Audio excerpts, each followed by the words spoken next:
Sacred Symbols, a PlayStation podcast, is brought to you by, well, you. If you want to learn how to support our show, go to colinslaststand.com.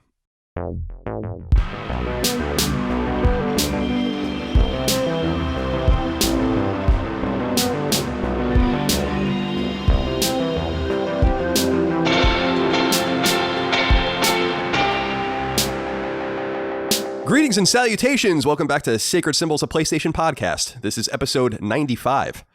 My name is Colin Moriarty. I'm joined, as always, by Chris COVID Raygun. Chris, thank you for joining me today. How are you? Doing pretty good.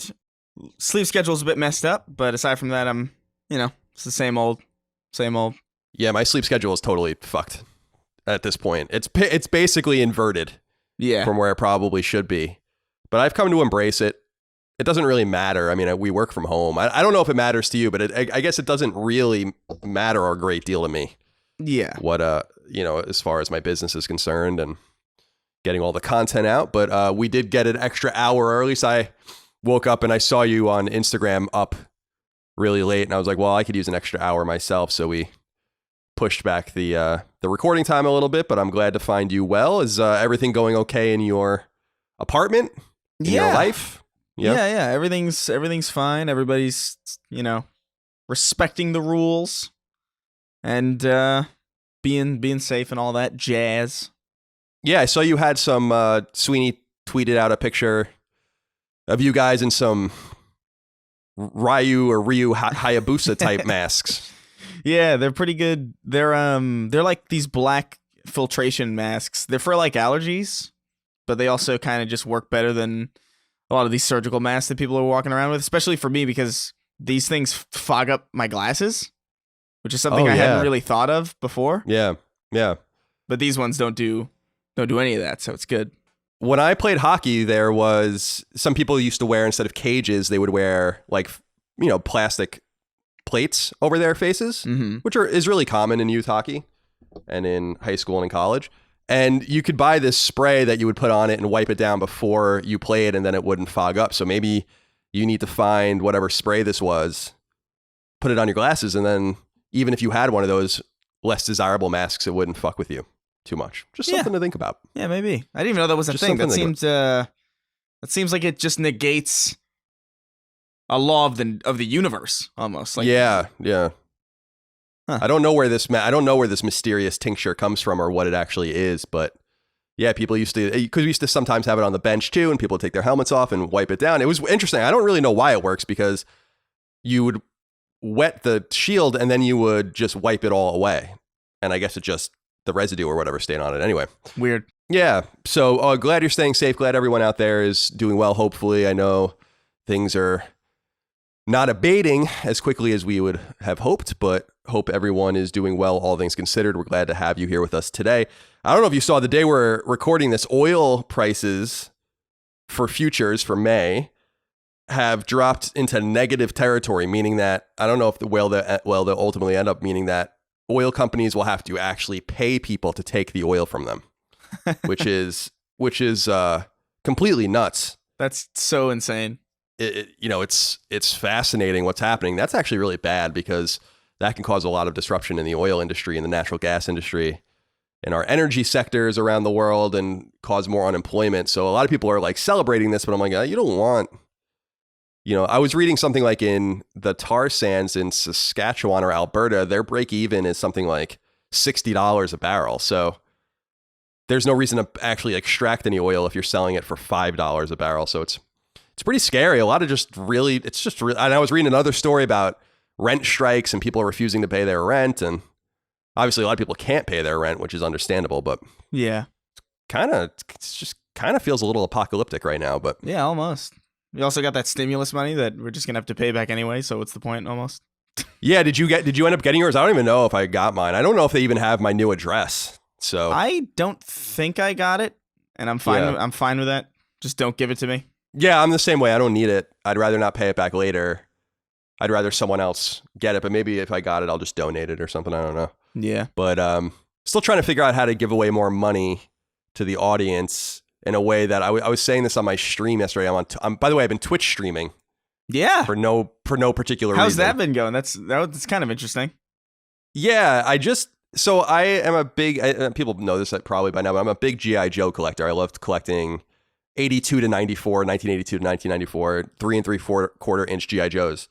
And I have like hundreds and hundreds of them that I've bought in lots and individually and stuff. And so I slowly go through them and like take them apart and clean them and try to match all the accessories up. It's like really pretty nerdy. And then I was thinking, I'm like, why not do this on camera and just talk to people while I'm doing it? And I really anticipated that like a few people would tune in and it would just be a way for me to dick around. I'm doing this anyway, so I might as well do it. And so I did it, and then I've attracted like between 300 and 500 plus concurrents in the 3 streams I've done. That's really literally good. Just I'm happy with it. Just cleaning these toys and talking to the audience and dicking around. And I actually bought a document camera, so it's like a top-down camera, so that people can see what I'm doing while I'm talking, and slowly trying to figure out OBS. But I have no schedule, and I know some people want me to stream games. Maybe I'll do that one day, but I have no real desire to do that. So I just thought it would be fun to do something a little bit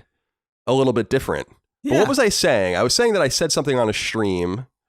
I don't know. It couldn't have been that important. But yeah, come hang out if you'd like. Twitch.tv/Long Island Viper. Long Island Viper is the name. That's I like that. That's like a PSN name from like 2008. Yeah, it is. It's a great name. I probably should make that my name on PSN at some point, but I don't want to change my PSN name yet. Yeah. Because it won't work with some Vita and PS3 saves I have, so I'm just waiting. Now that I know I can do it, there's no real impetus for me to do it. But speaking of PlayStation, this is a PlayStation podcast we do each and every week. You can get it 3 days early and ad-free by going to patreon.com/Colin's Last Stand, where over 8,000 of you support us. We very much appreciate it. The show has never been bigger, and our Patreon's never been bigger. We know these are trying times, and we appreciate every last piece of support. Access to Sacred Symbols Plus, our supplemental podcast, and the ability to submit questions, comments, concerns, thoughts, and ideas, etc., are also all happening on Patreon. So thank you so much. If you listen on free feeds, do leave us nice reviews on free feeds. Tell your friends and family all about the might, the majesty, and the wonder of Sacred Symbols, a PlayStation podcast. Speaking of Sacred Symbols Plus, last week's was the spoiler cast I finally got to sit down and do for Twin Breaker to talk all about the story. This week we're going to do Doom Eternal. I still have to play through it. I'll save my Doom Eternal talk for when we talk about the games we're playing, but that's what's coming up. And then we're going to do a few more spoiler casts, or a couple more after that. We'll do Resident Evil 3 Remake, and we'll do Final Fantasy 7 Remake.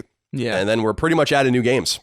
Yeah. So then we're going to have to get back to mailbags and doing some other supplemental content, but we'll take care of all of that. And speaking of Twin Breaker, our PS4 and Vita game, it is out. Go check it out if you can. $9.99 or your local equivalent. Cross-buy, 2 platinum trophy lists, all of the rest. Now, Chris, I've made an executive decision. Ooh. And we're going to talk a little bit about it here. I just want to bring up the poll to make sure I have the right numbers on Patreon. Yeah, so the rub is this. As you guys might recall, last week I told you that we are thinking about changing the recording dates of the show and kind of inverting Sacred Symbols and Sacred Symbols Plus, so that Sacred Symbols would go live on Patreon on Fridays and publicly on Mondays, and that Sacred Symbols, the regular show, would go live on Tuesdays and then go, I guess, for the dollar tier on Fridays. So that's a little bit confusing, but basically the dates are just going to be inverted, so that instead of the show going live on public feeds on Friday, it would go live on Mondays, and Fridays would be when patrons would get it. And this would allow us, in theory, to capture more of the news that's happening all around us that we seem to be missing by recording on Mondays. Mm-hmm. Now, I asked everyone to vote, and they did. Well, not everyone did, but we had over 3,000 people vote on Patreon. And remember, you could have voted without being a member. It ended up being 53-47 to not change.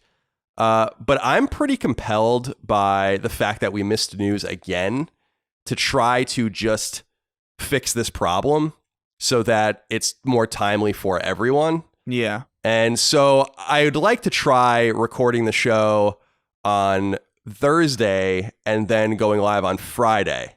So here's what's going to happen, and we'll see how it goes. I mean, we can always change back, but here's what's going to happen. Episode 96, the next episode, will go live for patrons on Friday, May 1st. So there's not going to be an episode. There'll be an episode next week, but it's not going to go live on the 28th. It's going to go live on the 1st. And we're going to do 2 Sacred Symbols Plus episodes in a row. So we're going to put one up on the 24th, the Doom Eternal spoiler cast, and then on the 28th, we'll put up the Resident Evil 3 Remake spoiler cast. So Chris and I will be recording on the same days. We're just going to be doing the shows in opposite order, and you're going to get shows on the same days. They're just going to be presented in opposite order. Mm-hmm. And I think this is going to fix some of these problems, because I think, Chris, what people are saying does make sense. And I was reading a lot of the comments on the poll, and there was a lot of passion behind it, being like, you got to change. Like, you're missing things are too late. By the time people hear it on free feeds, it could be as much as 10 days late, it's not acceptable, really. Yeah. So even though the vote was really close in favor of keeping it, I'm using an executive decision, much like the Electoral College here in the United States. The loser's actually going to win, and we're going to, starting with episode 96, record on Thursdays, publish on Friday. So I know that's a little confusing. We're not going to miss any weeks. It's just going to be a few extra days between episodes, and you're going to get 2 Sacred Symbols Plus episodes in a row. What do you think about this, Chris? Because I knew you weren't sold on having to change, but I just feel like the impetus is on us to react to this stuff in a more timely fashion. I mean, I think ultimately we might as well just do it, because the way I look at it is, I feel like we're just going to have kind of the same issue, but if we don't do anything, we'll just continue to have the same issue anyway. So changing does make sense. Yeah, my whole thing is that I think the issue will be a little different, just because the days that we'll be skipping now are weekend days, right, where nothing happens anyway, as opposed to weekdays. So in other words, the days between private and public feeds will be Saturday and Sunday instead of Wednesday and Thursday. Right. Which is when things happen. So I think it's going to be quite different, but I don't know. I just wanted to throw that out there. We'll see. We are going to change things up, and then we'll see what happens. We can make Fridays great. We've already made Fridays great with Sacred Symbols Plus. Tuesdays will remain great with Sacred Symbols Plus. So we can always change back if we want, but this is the way we're going to move forward. I think this will ameliorate some of our issues, but your continued feedback is appreciated. I'm just trying to make the show the best it can be, and hope everyone out there understands. So yeah, keep the feedback coming. We do the show for you, not for us, but I think this will make a better show for you. Yeah. All right. Let's get into some of these random notes and corrections we have. Sure. From Patreon, Neil Devlin wrote into us and said, "Hey, C2C, just a quick inquiry. This is a bit late, but I keep forgetting to ask. Colin, you always tell us how important it is to add our PS Plus games to our library in case we need them, yet you lost your copy of Neo and had to buy it again, despite Neo being one of the free PS Plus titles in November 2019. Just seemed like an oddity. Can you explain? Stay safe, you fucking nerds." So yeah, the explanation is I didn't get Neo on PlayStation Plus that month because I have the hard copy of it. I just gave it to my brother. So yeah, it was my own accident, but there's nothing I can do about that now. So I was happy to buy it. I think it was $20. It's not a huge deal. Yeah. I did stop playing it though. It's too hard. It's fun. It's really rewarding to get over that hump in that game and like beat a boss or whatever. But I'm just like, I don't know. It's just too annoying. Yeah. I like it. I think it's cool. I think it's a cool game, but maybe I'll get back to it someday. But I'm glad I at least gave it a little bit more of a chance. But I'm probably not going to go back to it. Yeah. It's a hugely challenging game that I can't even look at without being stressed out by it. Yeah, it is stressful, and it's just annoying to... I mean, it's like all of these Souls-like games, but it's just like, Jesus, you just forget to block, or like, you're like just a little close to a hitbox, and then you have full health, and then they just combo you and you're dead. Yeah. It's like, Jesus Christ. There's no room for error, and I appreciate that kind of game design, but it's just, at this juncture in my life, not for me. Piyush Pant wrote into us and said, I think I'm saying that right, said, "Hey, Chris and Colin, last episode, while discussing features the PlayStation Store is missing, the wishlist feature was also mentioned. Just wanted to mention that if you visit the store via the PlayStation app on mobile, you can click on the Add to Wishlist button right below the Add to Basket button on a game's page. The wishlist can then be accessed by clicking on your profile icon on the store." All right, so fair enough. This is a good thing to know. I think I did know this and just forgot in my messed up head. But it's not really what we're looking for, because we want it on the store itself, not on an app, an external app. So but it's a correction nonetheless. We do appreciate that. Dominic Brandt wrote in and said, hey, when you look annoyed all the time, people think you're busy, Colin, and it's not a lie if you believe it, Chris. Did you guys see the trailer for the unofficial Seinfeld point-and-click adventure game? I did. Chris, what did you... did you see it, and what did you think of it if you did? I did. It's cute. It's cute. There were a lot of points in that trailer or that video where I wasn't really sure if what I was looking at was a real game or like a pitch for a real game, or if it was just like some sort of, oh, wouldn't this be funny if we made a video like in the style of like a Seinfeld point and click, because a lot of it seemed kind of like this probably wouldn't work in a game to me, or even just like the way certain animations looked very kind of, you remember those dorkly videos of like Sonic, like whenever they had that Sonic show where they would just sort of like mess around with the sprites. It kind of reminded me of that, and I was like, is this a real game? I still don't really know. I think at the end, so I saw the trailer, whatever trailer I saw, I think at the end they say that they would appreciate people circulating and giving feedback, I guess, just to let people, I guess the powers be that know that they want to do this game or whatever. It looks cool. It's a cool idea. It reminds me a little bit of, because I'm with you. Like there was, I don't know if people remember this, if anyone's in the Downton Abbey, like I am, because I'm a 90-year-old Welsh woman. But back in like 2013 or 2014, someone released like a Downton Abbey on Super Nintendo trailer just as a joke, and it was like really cool. And I wrote about it on IGN. The story didn't do very well because no one at IGN cares about Downton Abbey, but I nonetheless had to write about it, and it was a cool little thing, kind of like this, where I was like, oh, look at this cute little video game adaptation, this faux video game adaptation. But it seems like these guys want to do it. I will say that there was one thing in the trailer that really annoyed me, and it shouldn't annoy me. It's just that I'm so into Seinfeld. You would assume these guys are too. I assume that they are, but there's a shot of Jerry eating cereal in the trailer, and he's eating with his right hand. Jerry Seinfeld is left-handed. I mean, he's notoriously left-handed in real life and in the show. Yeah. And he eats with his left hand. So I noticed that, and I don't know why I noticed that, but I noticed that immediately. It just didn't look right. That's so weird. I didn't even know that. So, so I don't know. I mean, it would be cool. They got to correct those little kinds of things. Yeah. I didn't want to be a dickhead and write on like in a comment being like, Jerry's left-handed. Are you a true Seinfeld fan? I don't know. But it's funny. I knew a couple of guys that were like really into Seinfeld, like we are back in the day in San Francisco, and they were really annoying about it. Like they constantly had to tell everyone how much of a Seinfeld fan they were and how much bigger of a Seinfeld fan. And that's I found that so annoying. Yeah, it's so annoying because I'm like, I love Seinfeld. I've been watching Seinfeld since it was on, but natively. But yeah, so I didn't want to be that guy. So I'm like, you know what? I'll just be that guy on the podcast instead. Yeah, I've always thought that it would make a really good Mugen fighting game, like a Marvel vs. Capcom style, like ridiculous. Like I would love to play a Seinfeld character action fighter, like a 2D. Yeah, that'd be rad. 2D, like the kind of fighting game you'd find at like a pizza parlor. Yeah, no, it's so funny you say that because my brother-in-law and I still talk about this. The day we first met when I was on Long Island in like 1996 or something, we rode bikes to a pizza parlor that we love, Ragtime, and we were talking about a game that we wanted to make called Celebrity Street Fighter. That would have been like all of these different characters in it that you would play at a pizza parlor. So it's great minds think alike. Yeah, and it would be cool to have. Yeah, it'd be cool to be like Peterman versus Watley or something like that. Yeah, some interesting matchup. I've dreamt about this game so much. Like Elaine has like a little kicks super and shit. I feel there's so much you could do actually with it that it's actually kind of hilarious. There's a Home Improvement platformer, where he's fighting like dinosaurs with laser chainsaws. Like you can't make a fighting game with Kramer like swooshing across the screen after bursting out of a door. Come on, you could do it. No, it would be awesome. It would be.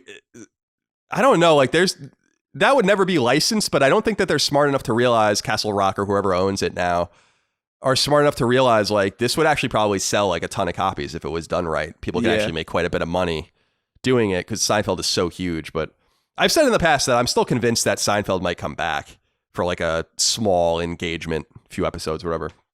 But we'll see what happens. These guys are in no want of money, so yeah, that is of course a problem. Well, it's good for them, but it's a problem if we want more. Jason Weber. It's actually Jason Weber. Weeber. I don't know if that's like a play on words or if that's really his name, but he says, hey, 2 cc's of adrenaline to the heart. We have spent a couple of episodes talking about what constitutes a meatball. Chicken meatballs do exist, but they aren't very good. However, I am more interested in Colin's love of meatloaf and Chris's disdain. Up in Amish country, Pennsylvania, we love our meatloaf. My wife stuffs peppers with cheddar and cream cheese and bakes them into the loaf. Also, ham loaf is a personal favorite of mine. Here's the question. What is the best way to enjoy a meatloaf? Now, I don't know about this meatloaf. I like the peppers and cheddar. Cream cheese, I don't like cream cheese. I can't do cream cheese. Do you like cream cheese? No, I'm not really a big fan. I don't like the texture of it. Yeah, It's all wrong. Yeah. No, it is. It's like cheesecake, which I also don't like. I just don't feel like cheese belongs in some of these things. I don't want cream cheese. I don't want cheese dessert. I would say that cheesecake, I felt the same way about cheesecake for a long time, but then I had cheesecake by accident without knowing it was cheesecake, and it's actually pretty good. Oh. It really is like that mental hurdle of like, ew, it's kind of like when I was a kid, I just didn't like sushi because I just knew that it was raw. You know? And it took like years for me to get over the fact that like you're not supposed to eat raw things. And I actually ended up liking it later on, but yeah, cheesecake's pretty solid. I would recommend like doing some kind of monk preparedness meditation before having a slice of cheesecake, because I think you're missing out. It's pretty fucking. It's better than it has any right to be. Yeah, I don't know if I'm gonna be able to get over the hurdle, but I guess I can try it. I mean, I am an adult, so I guess I can try it. There's a lot of things like that, man. There's like I had cheese curds with caramel last year, and it blew my mind how good that was. Like inexplicable. I do love cheese curd. A lot. They're so good. Yeah, they really are. Ham loaf, I don't know. I don't know. That doesn't sound right. I like ham, but I don't know if that sounds very good. The best way to enjoy a meatloaf, though, I love just putting ketchup on the plate and just dipping the meatloaf in the ketchup. Yeah. Maybe some mashed potatoes in there. I don't know. Did I have disdain for meatloaf? I don't know if I had disdain. Yeah, I don't know if that's an accurate. It was more just like descriptor. a passive kind of like not like a vague non-preference for meatloaf is how I would probably describe it. Yeah, that'd probably be a little bit more accurate than disdain, but nonetheless, we're glad, Jason, that you're doing well, or hopefully doing well up there in Amish country, or over there, I should say, in Amish country. Yeah. And Thomas Conley wrote into us and said, is a fortune cookie just a proverb cracker? Now, Thomas, I have a problem with this. There is no such thing as a proverb cracker. Well, so yeah. You can't ask if a real thing, a fortune cookie, is something else that's not real. That's not how this game works. As far as I understand, maybe it is how it works, but I don't like, because this all started like as a taco, a sandwich, or whatever the fuck it was you were saying, or a hot dog, I don't know. Yeah, it's like, is a hot pocket a calzone or something like that, where it's like you're taking something that proverb crackers don't exist. Also, cookies aren't crackers and proverbs aren't fortunes. So they're not even really close. Whoa. That's a fucking fortune cookie right there, is what you just said. Ironically. Yeah. Damn, you were really on top of that. Good for you. Yeah. So Thomas, unfortunately, you're banned from submitting more questions until further notice. You're only the second person that has been banned. Adam O, of course, was banned for a little while for submitting completely illiterate questions to the show. But he's gotten a lot better, Adam. And so, Thomas, hopefully you'll redeem yourself. That's up to you whether you do. But proverb crackers don't exist. Yeah. So a fortune cookie can't be. A fortune cookie does exist, and we're just going to have to leave it at that. Chris, let's get into what we're playing. I'll leave it to you. It says you're playing Final Fantasy VII Remake. Talk to me more about it. Yeah, man. I like it. I like it a lot. It's continually shocking me that I'm into it as much as I am. I really do think the music and the world design and the aesthetic does a lot of the lifting, but the characters are just really endearing and really, really well written, even in some of the more hokier kind of like overly anime scenes that like I can just like, all right, well, I can forgive it because these characters are so likable. And it's just easier for me to read these characters than it was when I originally played the original. I think there's something to be said about good voice acting. And I don't know if like it kind of goes to show you that like your imagination can be like a really bolsterous thing and it can really like elevate things, but it can also kind of like miss the point. because I remember playing Final Fantasy VII originally, and I just didn't really understand any of these characters from like an actual character level, like or like a personality level, because I just didn't really make much distinction between them because it was just text, and I was so used to, voice acting in games by the time I had played Final Fantasy VII that it felt almost detaching. And there's something to be said about just how good the main cast is. A lot of the extras are kind of terrible, but I'm really into it. I really like it. The combat is like extraordinarily good. I'm not super far into it. I think I'm at chapter 5, I think. So I've still got a ways to go, but I'm really, really enjoying it. This is a really shocking surprise for me. Yeah, I'm glad to hear that. I'm a little further than you, but I stopped, I think, in chapter 6 or so. I've just kind of gotten distracted. I've been playing a lot of Vita and Doom Eternal a little bit now, too. And also just been distracted with work and other things. I'm also, by the way, I should say, finally actively trying to buy a house. Oh, yeah. So I signed with a realtor, and we're getting all that in motion. Gonna probably go look at stuff in the coming week or so. It is a buyer's market. Rates are low. Yeah. Prices will probably go down a little bit, but I'm so I just want to get on with it already. Yeah. And just kind of get this going. So get it over with. So yeah. So I'm kind of been a little distracted. By the way, one of the houses is on 5 acres that I'm probably gonna go look at, and I was like, oh, I can like booby trap the shit out of this yard. Have like a little Red Dawn action or a little Jericho action going on my a little my Home yard. Alone spiel going on. Yeah, Home Alone or Last of Us, whatever you want to say, something's going to be happening on that property. But yeah, I'm really glad you're enjoying it. I agree with you. The voice acting is for the core characters is really good. And I think Barrett is probably the least likable for me in that regard. I was hoping that they were going to get a little bit away from the Mr. T aggro black guy kind of thing, Like it seems like Barrett could be a little bit. I actually kind of took Barrett as being a lot deeper of a character, a lot more nuanced in the original than I do so far in this one. But there's a lot of cute scenes with him, with like Marlene, his adopted daughter, and all that. So yeah, I am a little disappointed with the voice acting with him, just because I'm like, I feel like some of his personality is gone. It's almost like a trope now. And he was already aesthetically this trope, and I was kind of hoping they were going to get away from it. But the big thing that I really like is Cloud.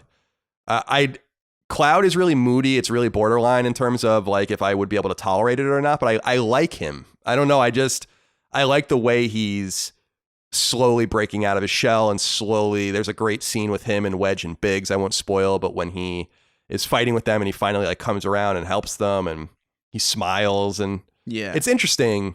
And Tifa, of course, is really well done. I'm actually not far enough to have. I met Eris obviously in the very beginning, but she's not joined the party yet. Yeah, me neither. I the main cast is really cool. Like Jesse, Wedge, and Biggs are really good. I was struggling for so long to like place Wedge's voice, because I was like, this is such a familiar voice, and it's Badger from Breaking Bad.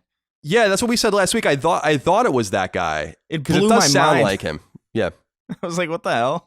Yeah, because I saw Badger in like a few commercials too. He has that really distinct voice. Yeah. So that works. It's a cool little role for him. By the way, did you see that video of of Eris's voice actress going around where she's on Twitch playing the game? Oh yeah, and hearing her performance. It was cute to see that. It's nice. I actually have a couple friends who are also like, they voice like NPCs in that game, so it's actually kind of jarring every now and again. We're like, oh, that's Brock. That's so weird. That's super cool. I would love to be a voice in a game one day, but I've not had that opportunity yet. Yeah.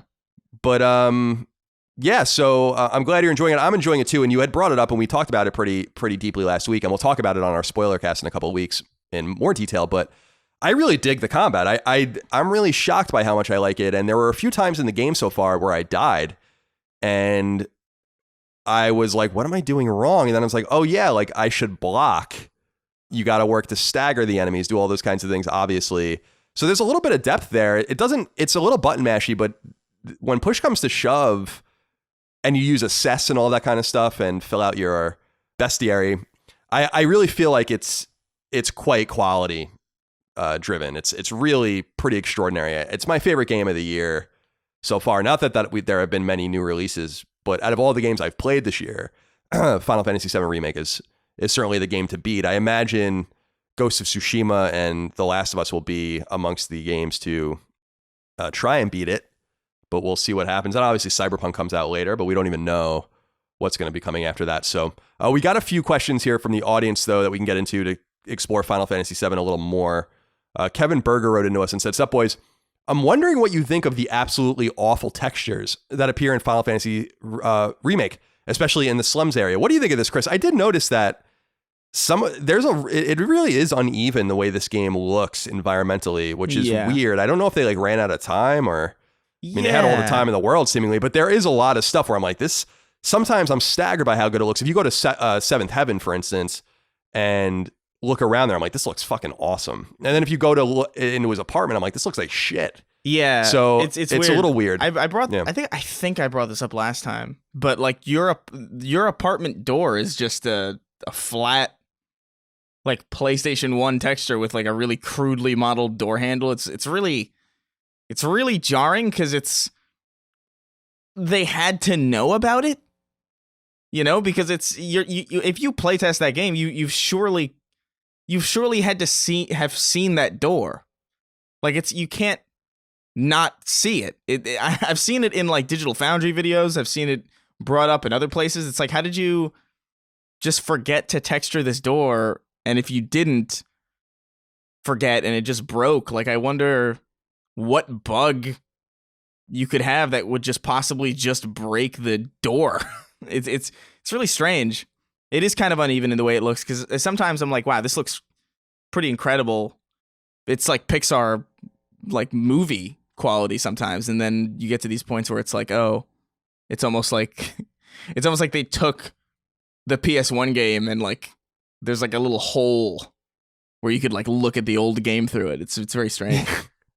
That's a funny way of putting it. Yeah, I do want to reiterate though that the general aesthetic in the game, as far as the way that they've shown Midgar and like the trains and the plates and the slums, it's fucking awesome. I really feel like this game has broken open what Midgar really is. Like, we didn't get the full view of what Midgar was in Final Fantasy VII and the original one from 97. And I'm so impressed by that. I can't wait to see more of it. Again, it's one of those games where I'm trying my hardest to just be like I'm every night I'm like, I kind of want to play it. And I'm like, it'll be there, don't rush through it.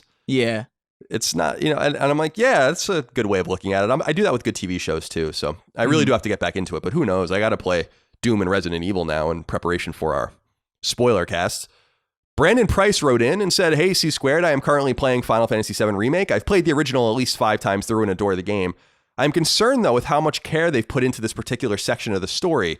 I do not see how it's possible to finish the entirety of the story without the game being 5 to 6 episodes long. We still have the Calm flashback to the Chocobo Ranch, Mithril Caves, FT Condor, possibly meeting Yuffie, Junon, the boat to Costa del Sol. You get the rest. At that point, we have maybe halfway done with Disc 1, and we haven't even reached the Gold Saucer. How do the new episodes work? Importing saves a la Mass Effect? I just don't see how Square can put the amount of care they did into a tiny section of this enormous story without burning out. It just does not seem possible, unfortunately. I hope I'm wrong. Thanks for all you have done, and please take care of yourselves first. Thanks, guys." Now, Ryan Harvey also wrote into us with a similar question. We can kind of tie these together. He says, "Hey, guys, I have been overwhelmed with the joy I get playing Final Fantasy VII Remake." That's awesome to hear. "But since we're moving out of Midgar, how long do you think it will be until the next release comes out? Any guesses, any feelings in your heart of hearts? Deep down, I'm thinking holiday 2023. I know in an interview they said they already have started development, but the love and care in it, I couldn't see it coming any sooner."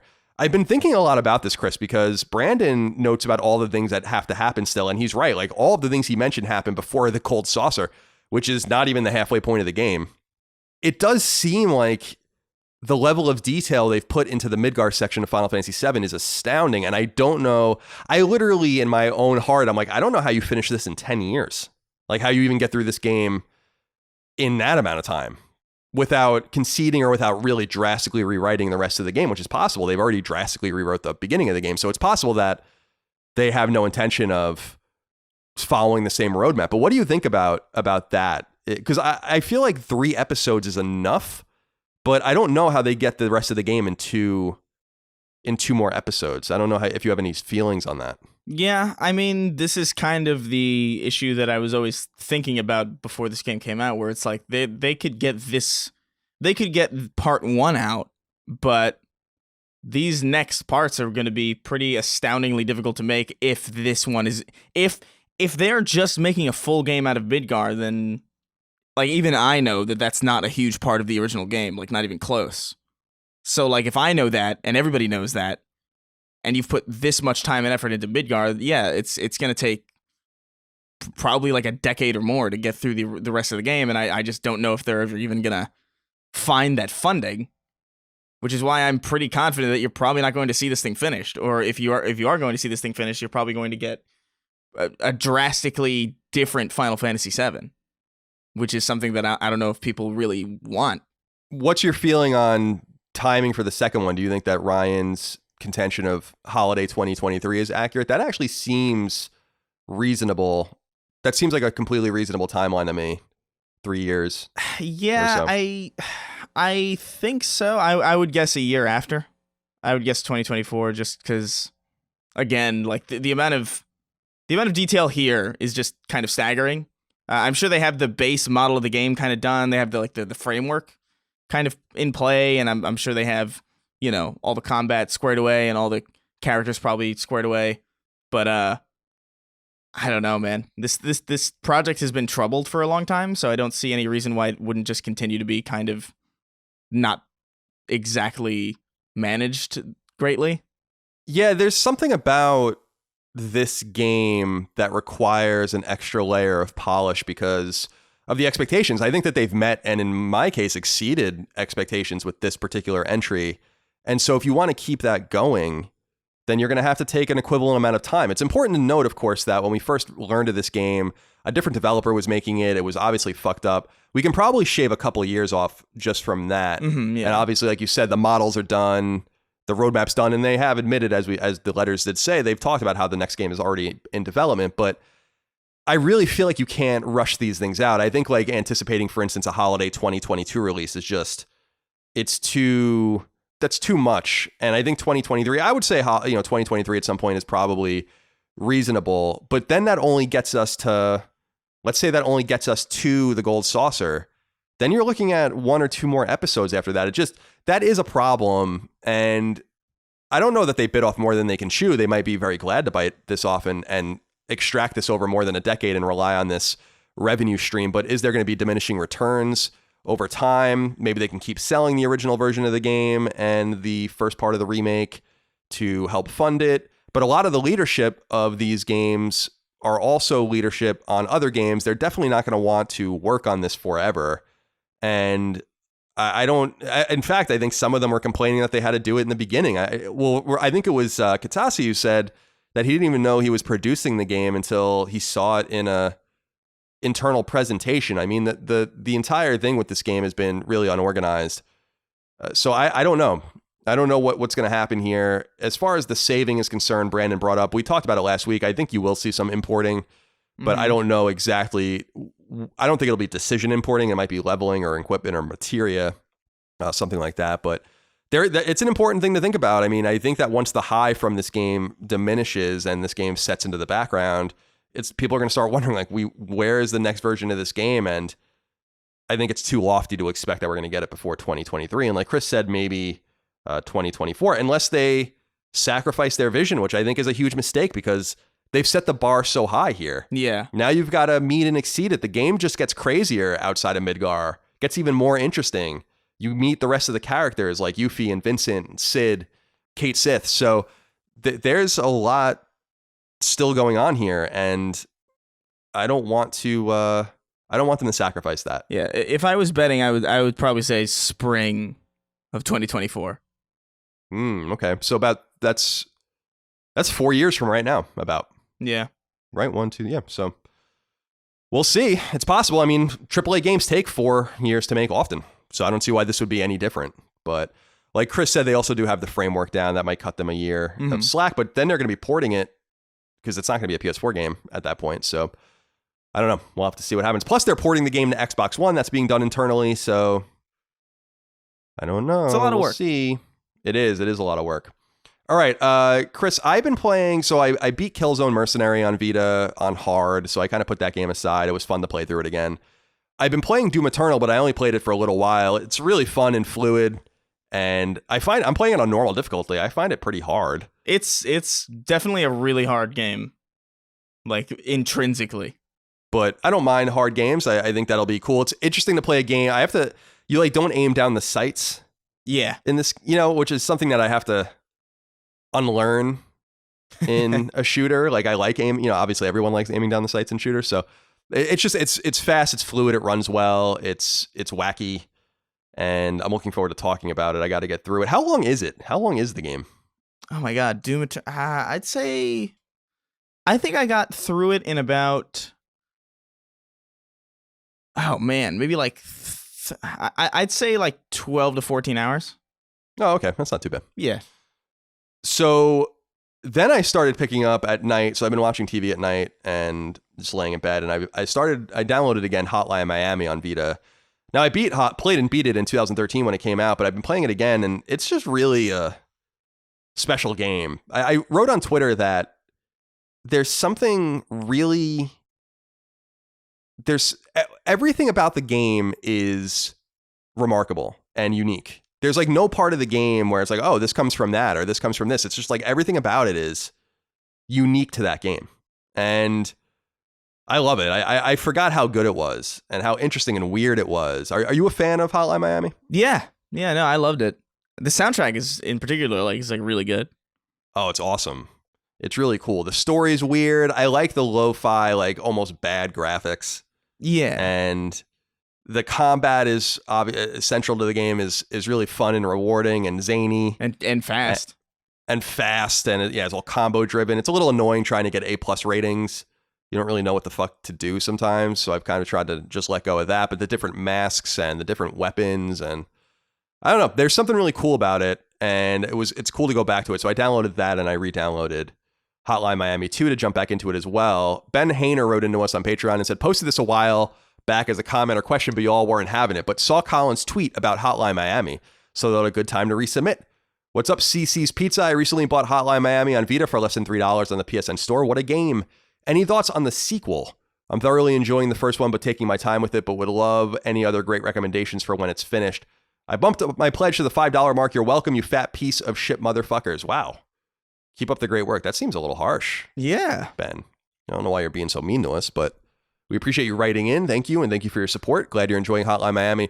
So the sequel came out in 2015, and I actually didn't play too much of it. I don't know why. I remember the maps being bigger, and that kind of annoying me a little bit. But did you play the sequel, or do you have any memory of it at all? I don't have any memory of it. I think I might have played it a little bit, but definitely the first one is the one that I remember most.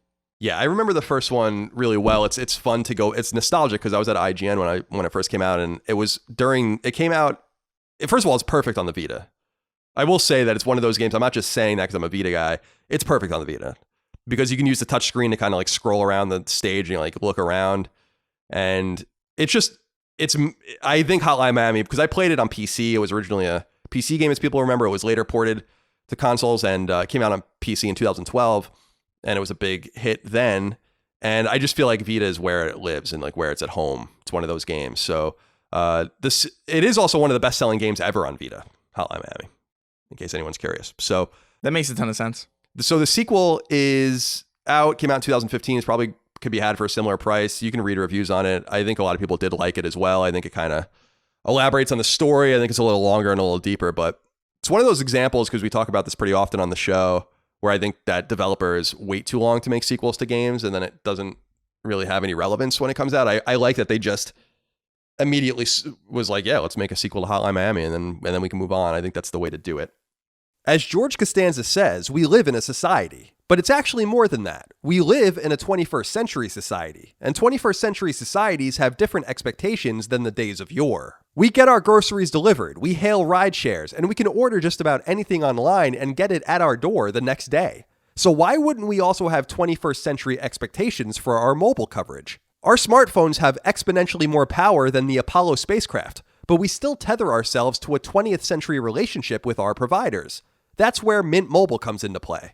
Mint Mobile doesn't play by the old rules. They don't inflate their prices or hide their fees. Instead, they offer the service you're used to from the other guys at a fraction of the cost because, in modern fashion, they don't have retail locations and they keep their overhead low.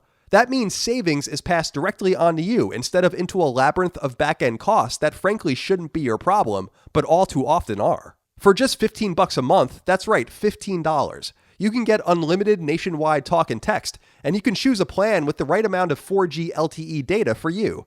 Better yet, you can use the phone you already own, keep your phone number, and seamlessly transfer to Mint Mobile's modern and affordable way of doing business, saving you plenty of your hard-earned bucks in the process. To get the ball rolling on your new Mint Mobile wireless plan, head to mintmobile.com/sacred. That's mintmobile.com/SACRED. And cut your mobile costs to just $15 a month. Again, that's mintmobile.com/sacred for a great price on a solid wireless plan with free shipping directly to your door. All right, let's move on to the news. Alrighty. Quite a bit to get through here, but some big ones, some big pieces of news here as well. This first one is big. It's pretty long entry, so give me a moment. Number one, business publication Bloomberg has published another story about PlayStation 5 that gives us some more insight into Sony's plans with the still mysterious console, as well as some details about the inner struggle at the company to keep the price of the unit down while demand is held up. The big piece of information is this. Sony is still planning to get the console out at the end of this year, but that it's going to be producing quote-unquote far fewer units in the console's first year than it had intended. Why? Sony, quote, is limiting its initial production run in part because it expects the PS5's ambitious specs to weigh on demand by leading to a higher price at launch, ellipsis. The global pandemic has affected Sony's promotional plans for the new device, but not its production capacity, end quote. By March of 2021, Sony intends to get 5 to 6 million PS5s to market, which is unlikely to be enough to satiate demand, even at a higher price. Sony sold 7.5 million PS4s at $400 each in 2 months when that console launched, Bloomberg notes. Bloomberg also notes that Sony continues to have serious issues with pricing, and that it's expected that Sony will end up charging no less than $499 for the console and no more than $549. Bloomberg says in part, quote, Sony's strategy will be to rely on incumbent PlayStation 4 models as a bridge to get new users onto the PlayStation platform's network services while the PS5 remains in limited supply, end quote. Sony had initially intended on finalizing plans back in March, but the coronavirus has stopped them from doing so or even from meeting in person at a sort of global summit as originally anticipated. The DualSense reveal was indeed a rushed ordeal that was not originally planned, and Sony anticipates that it may not be able to have a traditional press conference to reveal the console, price, or release date. As we said on this show, the DualSense reveal was done largely to stem what was anticipated as inevitable leaks. PS5 enters mass production in June, and delays are unlikely unless Xbox also delays. Sony wants to get out at the same time, and it understands that to compete, it may need to sell PS5 at a loss. It's a lot of information there, Chris. What stands out to you from this Bloomberg article, this well-sourced Bloomberg article? The mention of a $549 price point is the thing that sticks out to me the most, because the second I saw... Because when you look at the individual specs for the machine, you kind of come out to something that is a little bit less than $500. But the second I saw the controller and the fact that this controller has like springs in the triggers and haptic feedback all over the controller, it's like that immediately kind of said to me, like, this thing is going to be more expensive than $500. If they're going to sell it, like, not at a loss, it's going to be over $500. So I'm betting that you're probably going to see it at $549. I think that's actually probably like the price that it's going to be. Yeah, I think I'm still of the mind that $499 is the sweet spot. I think that they can, I think in a good time they could have afforded to sell it at a little bit of a loss and get the licensing money back, especially because there'll probably be 1 or 2 big first party games at launch, so they'll make all of that money back just by selling those games. I don't know, though, that this is going to be, I don't know what their finances are going to look like. Their fiscal year, I think, begins in March and ends in March, so I think that they're just entering their fiscal year now. So I don't know what their books are going to look like at the time the console launches, but the important thing to note is that the orders are done, so they know what they have to charge. I think they're just trying to figure out in this kind of internal civil war what the right price point is. The big thing that stuck out to me was, and it's in the article, I didn't talk too deeply about it here though, but they were saying like if Xbox does not delay, they won't delay. And if Xbox does delay, they will delay. That was basically the thing. And I was like, that's interesting because it seems like Sony's a little more nervous about Xbox than they traditionally seem to have been, which I think is just a reflection of Xbox's and Microsoft's really great job kind of remodeling the Xbox brand into something much more viable and interesting. I've been saying that for several years, and I think it's time for PlayStation fans to kind of wrap their head around that, the fact that this Xbox going into 2020, 2021 is not the 2013, 2014 Xbox. Yeah. And Microsoft at all. That they're going to be a much more staunch competitor. We do have some questions here from the audience that I wanted to get into. Scott Miller wrote into us, said, "Hey CNC, what is your take on Sony announcing a scaled back approach to manufacturing in the first year of the PS5's life cycle? I can't help but foresee a repeat of the Nintendo Wii or NES Classic days, a scalper's paradise. I believe there is more than enough demand to justify a normal production run, even with the state of the global economy. It's hard to picture Sony coming off of the second highest selling console ever to a lukewarm launch period for PS5. What do you both say? Thanks for all you do. You guys are a beacon of light during these tough times." Or dark times. I mean, this happened already. Like, we already had a PlayStation 2 that was on top of the world and PlayStation 3 that was a very, very lukewarm launch period. Like, we've had these exact situations before. And I do think that the economy and the state that it is currently in is going to weigh on demand, especially for something that is $500 or more. Like, that's a huge ask right now when most people can't afford a $400 emergency. And I'd imagine a lot of people now certainly cannot. I don't know, man. I think this is you're probably going to see a scalper's paradise, but I don't know if it'll be all that conflicting with demand. I do think there's going to be less demand. Yeah, I think you're going to scalp this thing maybe at your own peril. Yeah. Because I think that happened maybe with SNES Classic or something where they manufactured, because he noted NES Classic was really hard to find. That's true. And then I think people scalped SNES Classics and a lot of people ended up getting screwed. Scalpers, which is fine. The Nintendo Wii situation is a little different because of Nintendo's notorious, and they did it with the NES Classic. Nintendo's notorious for holding back or holding back supply in order to increase demand and make it seem like the device is impossible to find. And it works really well. The Wii you couldn't reliably find a Wii on a shelf until 2008, which was 2 years after the console launched.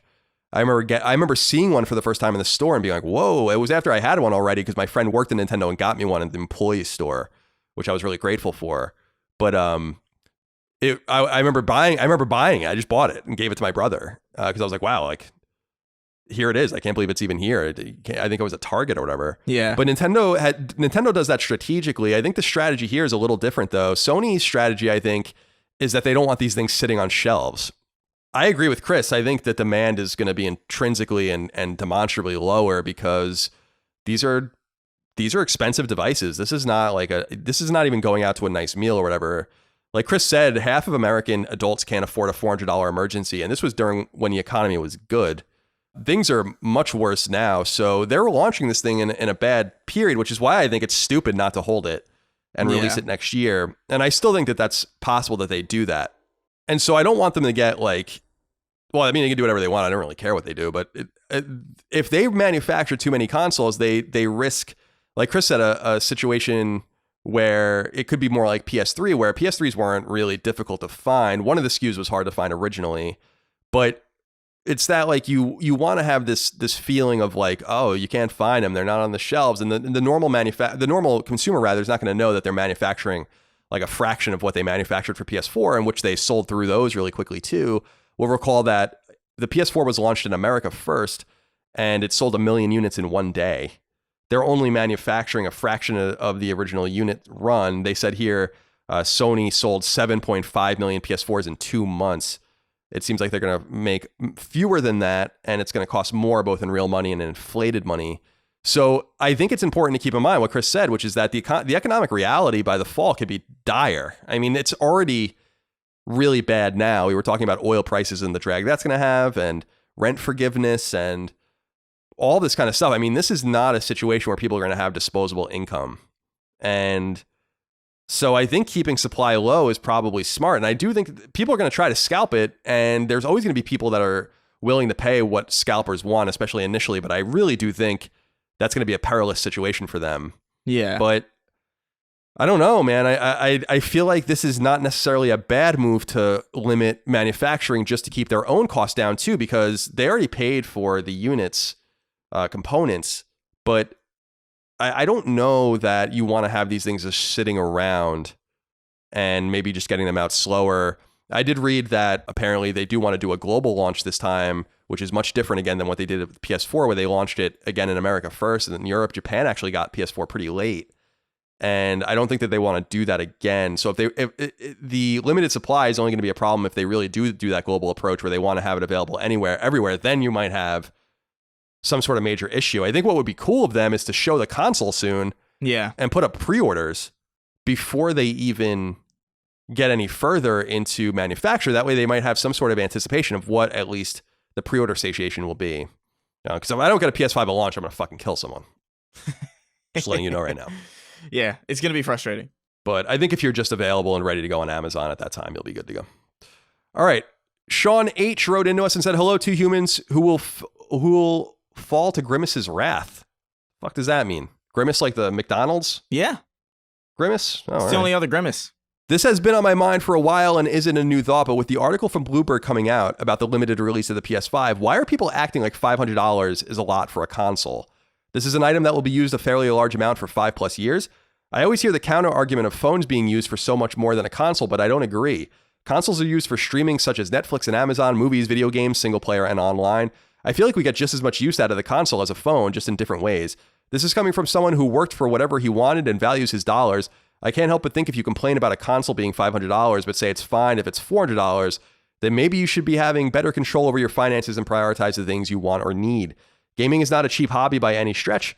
What say you? Hope all is well and continues to be well. So Sean's opinion here is that $500 seems like a reasonable price for the console. I actually agree with that part of his contention. What do you think about the price? It is a reasonable ask for the specs that you're getting, but it is also a lot of money.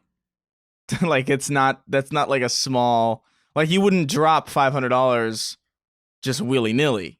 Like, or at least like I wouldn't. No, I wouldn't either. And certainly not. You know, I don't think that you get as much use out of your console as you do out of your phone. Like I think that's almost, I think you could probably almost prove that mathematically. Like I just don't imagine that your console offers you anything more really than playing your games. You can stream Netflix from it, sure, but you could do that from your laptop or, again, your phone, or in a lot of cases, your TV.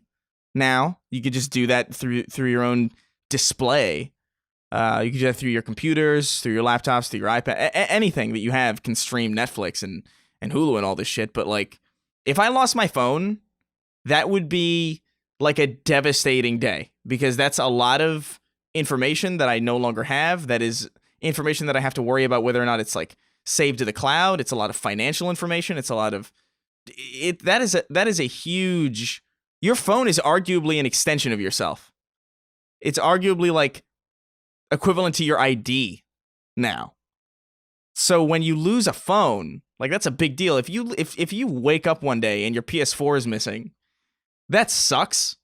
And yeah, you're probably gonna have to change a credit card or two and deal with that shit, but you're not going to be affected in nearly the same way. I think they're miles apart.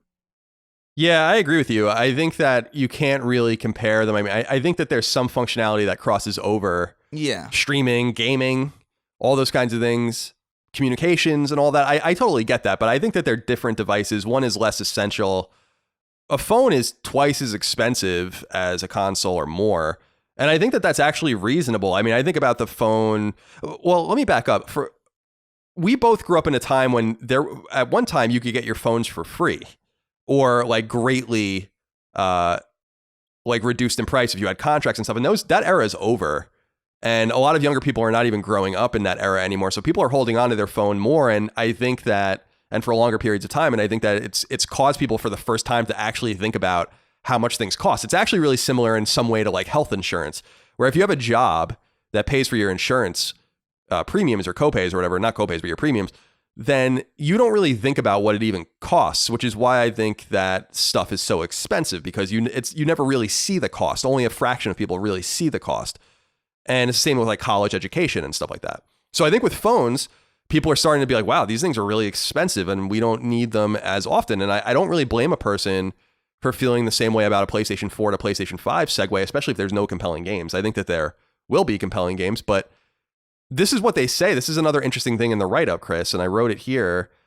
They say, and I actually quoted them, Sony's strategy will be to rely on incumbent PlayStation 4 models as a bridge to get new users onto the PlayStation platform's network services while the PS5 remains in limited supply. What they're basically saying is that they expect to keep selling PS4s well in the PS5's life cycle, which to me says that they're going to drop these things in price substantially. And if you can get PS4 for like $150, that's going to be, which would be a fucking steal, then that would be a great deal because you get this whole library of games, your PS Plus games, all that kind of stuff, if you for some reason don't own one yet, and then you wait to upgrade. But this also causes a tension between the two consoles. Because you brought up the good point, Chris, that PlayStation 2 to PlayStation 3 segue was really disastrous for Sony. And it was brought up in the earlier question that PlayStation 4 is the second best-selling console. Well, PlayStation 2 was the first best-selling console. Yeah. So, it's... so history is not necessarily going to be kind to them just because of this. So I think it's going to be really complicated. But $500 is a lot of money. I mean, Chris and I both do pretty well, and I still, like Chris said, I wouldn't just throw away $500. If I'm going to spend $500, I want to do it really deliberately. So I don't know. I mean, and by the way, we're assuming that it's going to be $500. Like they said, it's going to maybe be $549. So that's even more money. The games are probably going to be $70. DualSense is probably going to be $80 if you want to buy a second one. I don't know. I mean, this is a lot of money. PlayStation Plus, PlayStation Now. This is an investment. You don't just go buy the console and then you have everything you want. And you have to buy a game. If we're betting on, like, because I think the estimate of like what the cost for the PS5 was about like 480 something, I think. I believe that was like kind of like it was 481. I think cost of manufacture was 481. I think So like if you factor that in with a controller that is marginally more expensive than controllers tend to be, then you've got yourself a price point of closer to around $549, and I think that's probably likely what the price is going to be, and that's even more than $500. That's huge. Like the second it crosses 500. The second it goes from $499 into the fives is the moment that a lot of people kind of like turn their brain off. Like 500 is the sweet spot of like that number is just unappealing. Like 5 whole hundreds is so much bigger for whatever reason than $499. No, I totally agree with you. Well, that's why, it's just the old ancient marketing adage of just $499.99. For some reason, we just $19,999.99 for this car or whatever. It's like, all right, it's $20,000, but you're not telling me that. Yeah. And so I totally agree with you. And it's important. By the way, I looked it up. It's actually the cost of manufacture is $450 for PS5, apparently, as of February. But that's the cost of manufacture. That's not the cost to get it to market. Yeah. Which is going to be a whole nother thing. $381 was the cost to manufacture PS4, sold at $400 at a profit. So we can extract from that the $19 in between was somehow supplanted the cost of getting those things to market. So Sony at $500 could sell the console for a little bit of a profit, it seems like, but these are unadjusted for inflation. Mm-hmm. PS5 is going to be more expensive than PS4 adjusted for inflation, but the console is more powerful. Yeah. And by the way, it's also a PS4. I am a little bit confused about their contention of trying to continue to sell PS4s while filling the PS5 pipeline. That just seems like a mistake because PS4 is so compelling in my mind that if you start selling PS4s to people really late or even after launch of PS5, then they're just going to stay there for a while. I don't know if that's smart. It's especially weird because they're not really looking at the strategies of, because I think Microsoft's strategy here is like super interesting where like you can play the launch, like the big Series X launch games on Xbox One, or at least as far as I know. Like they're not going to like have actual hard console exclusivity. So they're kind of doing the same thing where they're bridging the gap, except it's a little bit more user friendly and a little bit less like, hey, you got the cheap piece of shit, but like you're missing out on all the cool shit. It's more like, hey, you got a pretty decent machine in the Xbox One X, but like, and you can play all the shit that you can on the Xbox Series X, but like maybe at a certain point later down the line, you're going to want to get that upgrade just so you can have that upgrade. But it's like, it almost feels like it feels like a half measure to be like, oh, we want to keep selling PS4s, but also we're going to have this hard line between the two platforms. Feels a little weird, especially because the PS4 is selling so well still that you'd imagine that you'd not want to cut into your own. I don't know. It's really strange. Yeah, I mean, I'm of the mind that, and I just keep saying this, like, I just don't know that we really need this console this year. Yeah. And that the economic forces and the societal forces that are kind of stewing around this should almost compel them to be like, we really shouldn't launch this thing yet. It gives all of them, the software developers, more time to polish their games. Now, that might be part of the problem. I don't think it's going to be a problem for their first and second party games, but that might be a problem if Ubisoft, for instance, is like, hey, man, because you'll remember they're launching 5 games between Q4 and Q1 of the calendar year this year, people will recall, including a Watch Dogs game and a Tom Clancy game and whatever the case might be. And they might go to Sony and be like, you got to get this thing out, man. Like, we can't afford to hold on to these games. And that might actually be causing the tension. But just from a hardware standpoint, I agree. I just think you let PS4 float a little bit more. There are 2 major AAA games for the console that are not even out yet, and a few big third-party games like Cyberpunk and games. There's a fucking shitload of games for the console that people have not gotten a chance, even staying at home because of the coronavirus. Yeah, that they haven't gotten a chance to play. I mean, if I were them, I would just be like, listen, we're delaying PS5 until March or whatever. We're gonna drop the price of PS4 substantially. We're going to drop the price of PSVR and get you involved in that if that's what you want to do. We have all these great games, and it would kind of even be neat. I don't know if they would really be able to do this, but to say, like, if you bought a PS4, buy a PS4 between X and Y dates, and you'll get $50 off, or you get a free game on PS5 when you buy it, or whatever. You know, something to both tide people over and bring them over when the time comes. You know? A nice bridge between the platforms. The big thing here, and I don't think any of the questions that we're going to read are going to get into this, but the big difference in strategy here, which is why Microsoft has a lot of leeway to delay and Sony doesn't, is that Microsoft, again, has dedicated themselves to saying for 18 months or so that they're going to release all their first-party games on both platforms. So Halo is going to be an Xbox Series X launch game, but it's also going to be on Xbox One. And Sony has said the exact opposite, that they're going to have PS5 exclusive first-party games, so they can't do the same thing. Yeah. Like, a delay to them actually hurts them more, which is why I understand why they want to see what Microsoft does. But it does seem strange to voice that, although someone at Sony voiced that anonymously, obviously. Yeah. Owen wrote in and said, hey, C to the power of 2. I read Bloomberg's recent article that Sony is still very much intending to hit 2020, even if that means only launching a few million units and only 5 to 6 million by the end of their fiscal year in March of 2021. Aside from stockholders, why are they so determined to hit 2020? With all the COVID stuff going on, will there even be a PS5 exclusive game ready to make a PS5 a must-have system? If Microsoft was to blink and say they'll be missing 2020, would Sony then delay? Well, Owen, we said earlier that the sources in the Bloomberg article noted that if Microsoft does blink, Sony will also blink.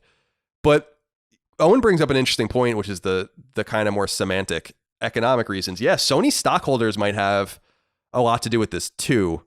Now, they're a publicly traded company, and so we can listen to their financial calls and we can see their financial reports. But if I were a Sony stockholder, I'm not. But if I were, I would probably still want to see the long game here as opposed to rushing this thing out. So I think obviously money plays a big part of this, but I don't know that that's the wisest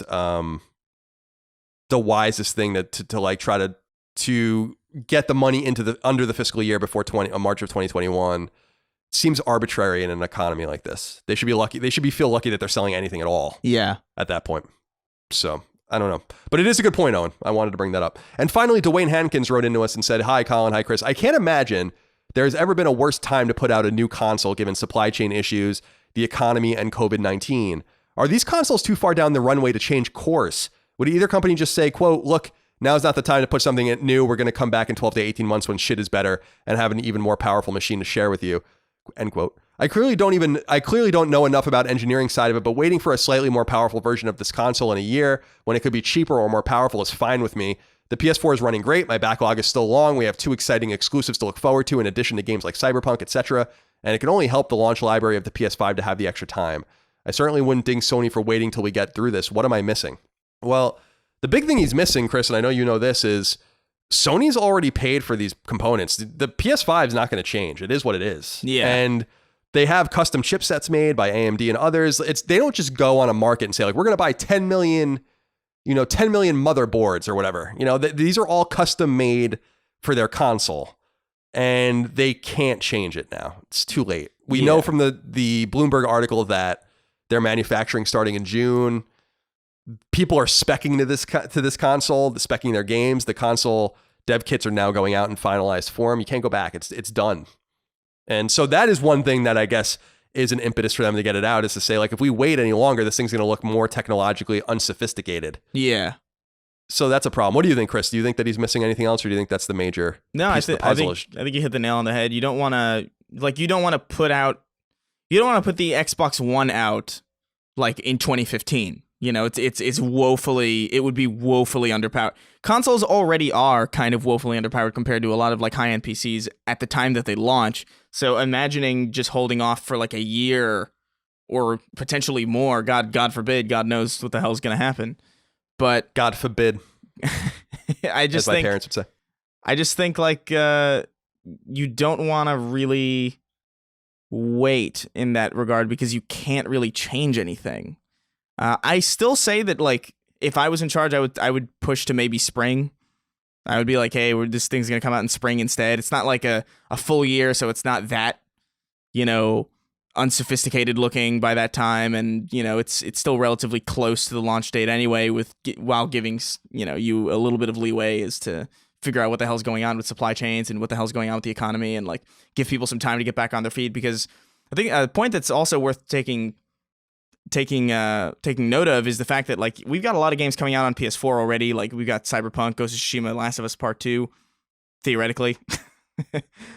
And it's very possible that a lot of people, by the time these consoles come out, probably won't even be able to afford those games.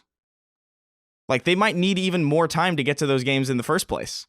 So you might as well... Yeah, that's a great point. You might as well just let the current machine breathe a little bit, instead of undercutting it in a situation where those games aren't really selling their best anyway. Yeah, that's a wonderful point, because we're seeing really strong sales right now for Resident Evil 3 Remake and Final Fantasy VII Remake, but by the time these other games come out, you're right, people might be a dire situation. They certainly almost will be, and this causes a cascading effect. Mm-hmm. So you're dead on. I mean, I guess what they could say is like, yeah, these games are playable on PS5 too, and they'll have a longer tail, but I'm with you. I just think there's every reason to delay this thing to March or February. Yeah. Switch came out in February, did great.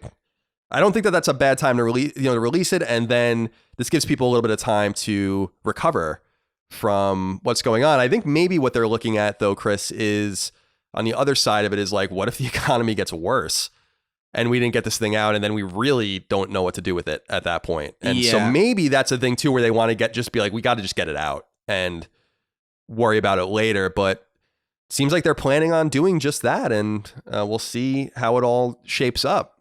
But it's an interesting point of contention, and we'll certainly have more to talk about it. By the way, there are rumors that Sony might be planning to reveal the console in May, which is not a huge surprise, but that might be pushed off.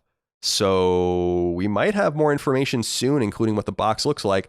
I do give myself a little bit of a shout out, though, for the DualSense thing. I said that the DualSense was randomly revealed because they were afraid it was going to leak. I was right about that. And that seemed pretty obvious that thing came out of fucking nowhere. So yeah, I feel like they should have just shown the whole thing at the same time, but nonetheless. As George Costanza says, we live in a society, but it's actually more than that. We live in a 21st century society, and 21st century societies have different expectations than the days of yore. We get our groceries delivered, we hail ride shares, and we can order just about anything online and get it at our door the next day. So why wouldn't we also have 21st century expectations for our mobile coverage? Our smartphones have exponentially more power than the Apollo spacecraft, but we still tether ourselves to a 20th century relationship with our providers. That's where Mint Mobile comes into play. Mint Mobile doesn't play by the old rules. They don't inflate their prices or hide their fees. Instead, they offer the service you're used to from the other guys at a fraction of the cost because, in modern fashion, they don't have retail locations and they keep their overhead low. That means savings is passed directly onto you instead of into a labyrinth of back-end costs that frankly shouldn't be your problem, but all too often are. For just $15 a month, that's right, $15, you can get unlimited nationwide talk and text, and you can choose a plan with the right amount of 4G LTE data for you. Better yet, you can use the phone you already own, keep your phone number, and seamlessly transfer to Mint Mobile's modern and affordable way of doing business, saving you plenty of your hard-earned bucks in the process. To get the ball rolling on your new Mint Mobile wireless plan, head to mintmobile.com/sacred. That's mintmobile.com/SACRED. And cut your mobile costs to just $15 a month. Again, that's mintmobile.com/sacred for a great price on a solid wireless plan with free shipping directly to your door. All right, Chris, let's move on to number 2. To encourage you and perhaps even thank you for staying home and squashing the spread of the coronavirus, Sony has announced the Play at Home initiative, which will give all PlayStation 4 gamers, PlayStation Plus subscribers or not, access to 2 free games, the Uncharted Collection and Journey. These games will be available to download for all players through the evening of May 5th, and all you have to do is go to the PlayStation Store to claim them. Like free PlayStation Plus games, you should add them to your download list now, even though you might not intend on playing them, as you may want to later, and they will remain available to you as long as you claim them. Journey originally came to PlayStation 3 in 2012 via esteemed developer That Game Company, and it was the dev's third PlayStation exclusive following 2006's Flow and 2009's Flower. The game was later ported to PlayStation 4 in 2015 and to PC last year. The Uncharted Nathan Drake Collection launched in 2015 on PS4 and was ported by celebrated port house Bluepoint Games. It includes ports of the PS3 Uncharted trilogy, 2007's Drake's Fortune, 2009's Among Thieves, and 2011's Drake's Deception in one tidy package. I thought this was a nice little thing. This is exactly what people were talking about. Where are our free games? Well, you got them without even a PlayStation Plus account. You can get these. It's technically 4 games. Yeah. So this is all must-play stuff if you're a PlayStation fan. So I assume most of you listening to the show have played them. But if for some reason you've not played Journey or especially the Uncharted trilogy, there's literally no excuse to not do that now. And I highly encourage you to do so if you can. Weren't you recently playing the Drake's Nathan Drake Collection? Yeah, I was midway, I think about midway through the first one, and then if you'll recall, my PS4 lost all of its saves, and it didn't save any of the. Oh, that's right. It didn't save anything to the cloud, so I'm just gonna wait until I get through all these more recent releases, and then I'll go back to it when there's a little bit more of a drought. By the way, speaking of that, you had like a snafu with some of your tech when you were streaming the other night, right? Oh yeah, it's crazy. Yeah, no, I don't know what happened. I straight up had like a SD card reader that acted as like a USB hub that kind of gave my computer a little bit more extra USBs because I need like a lot of them. And it just straight up just stopped working. It just died. So like my microphone died because it was plugged into there. My mouse wouldn't work, so I couldn't end the stream. It was like, it's a pretty huge nightmare. I just had to do like a hard reset. It was really unfortunate. I'm getting a new reader in a couple days, hopefully, if Amazon doesn't, be as unpredictable as it tends to be lately. Yeah, I hear that. Well, that's good. I'm glad that you're at least getting it fixed. I'm sorry to see that or hear that happened to you. But... Oh, well. What are you gonna do? No, nothing. There's nothing you can do about it.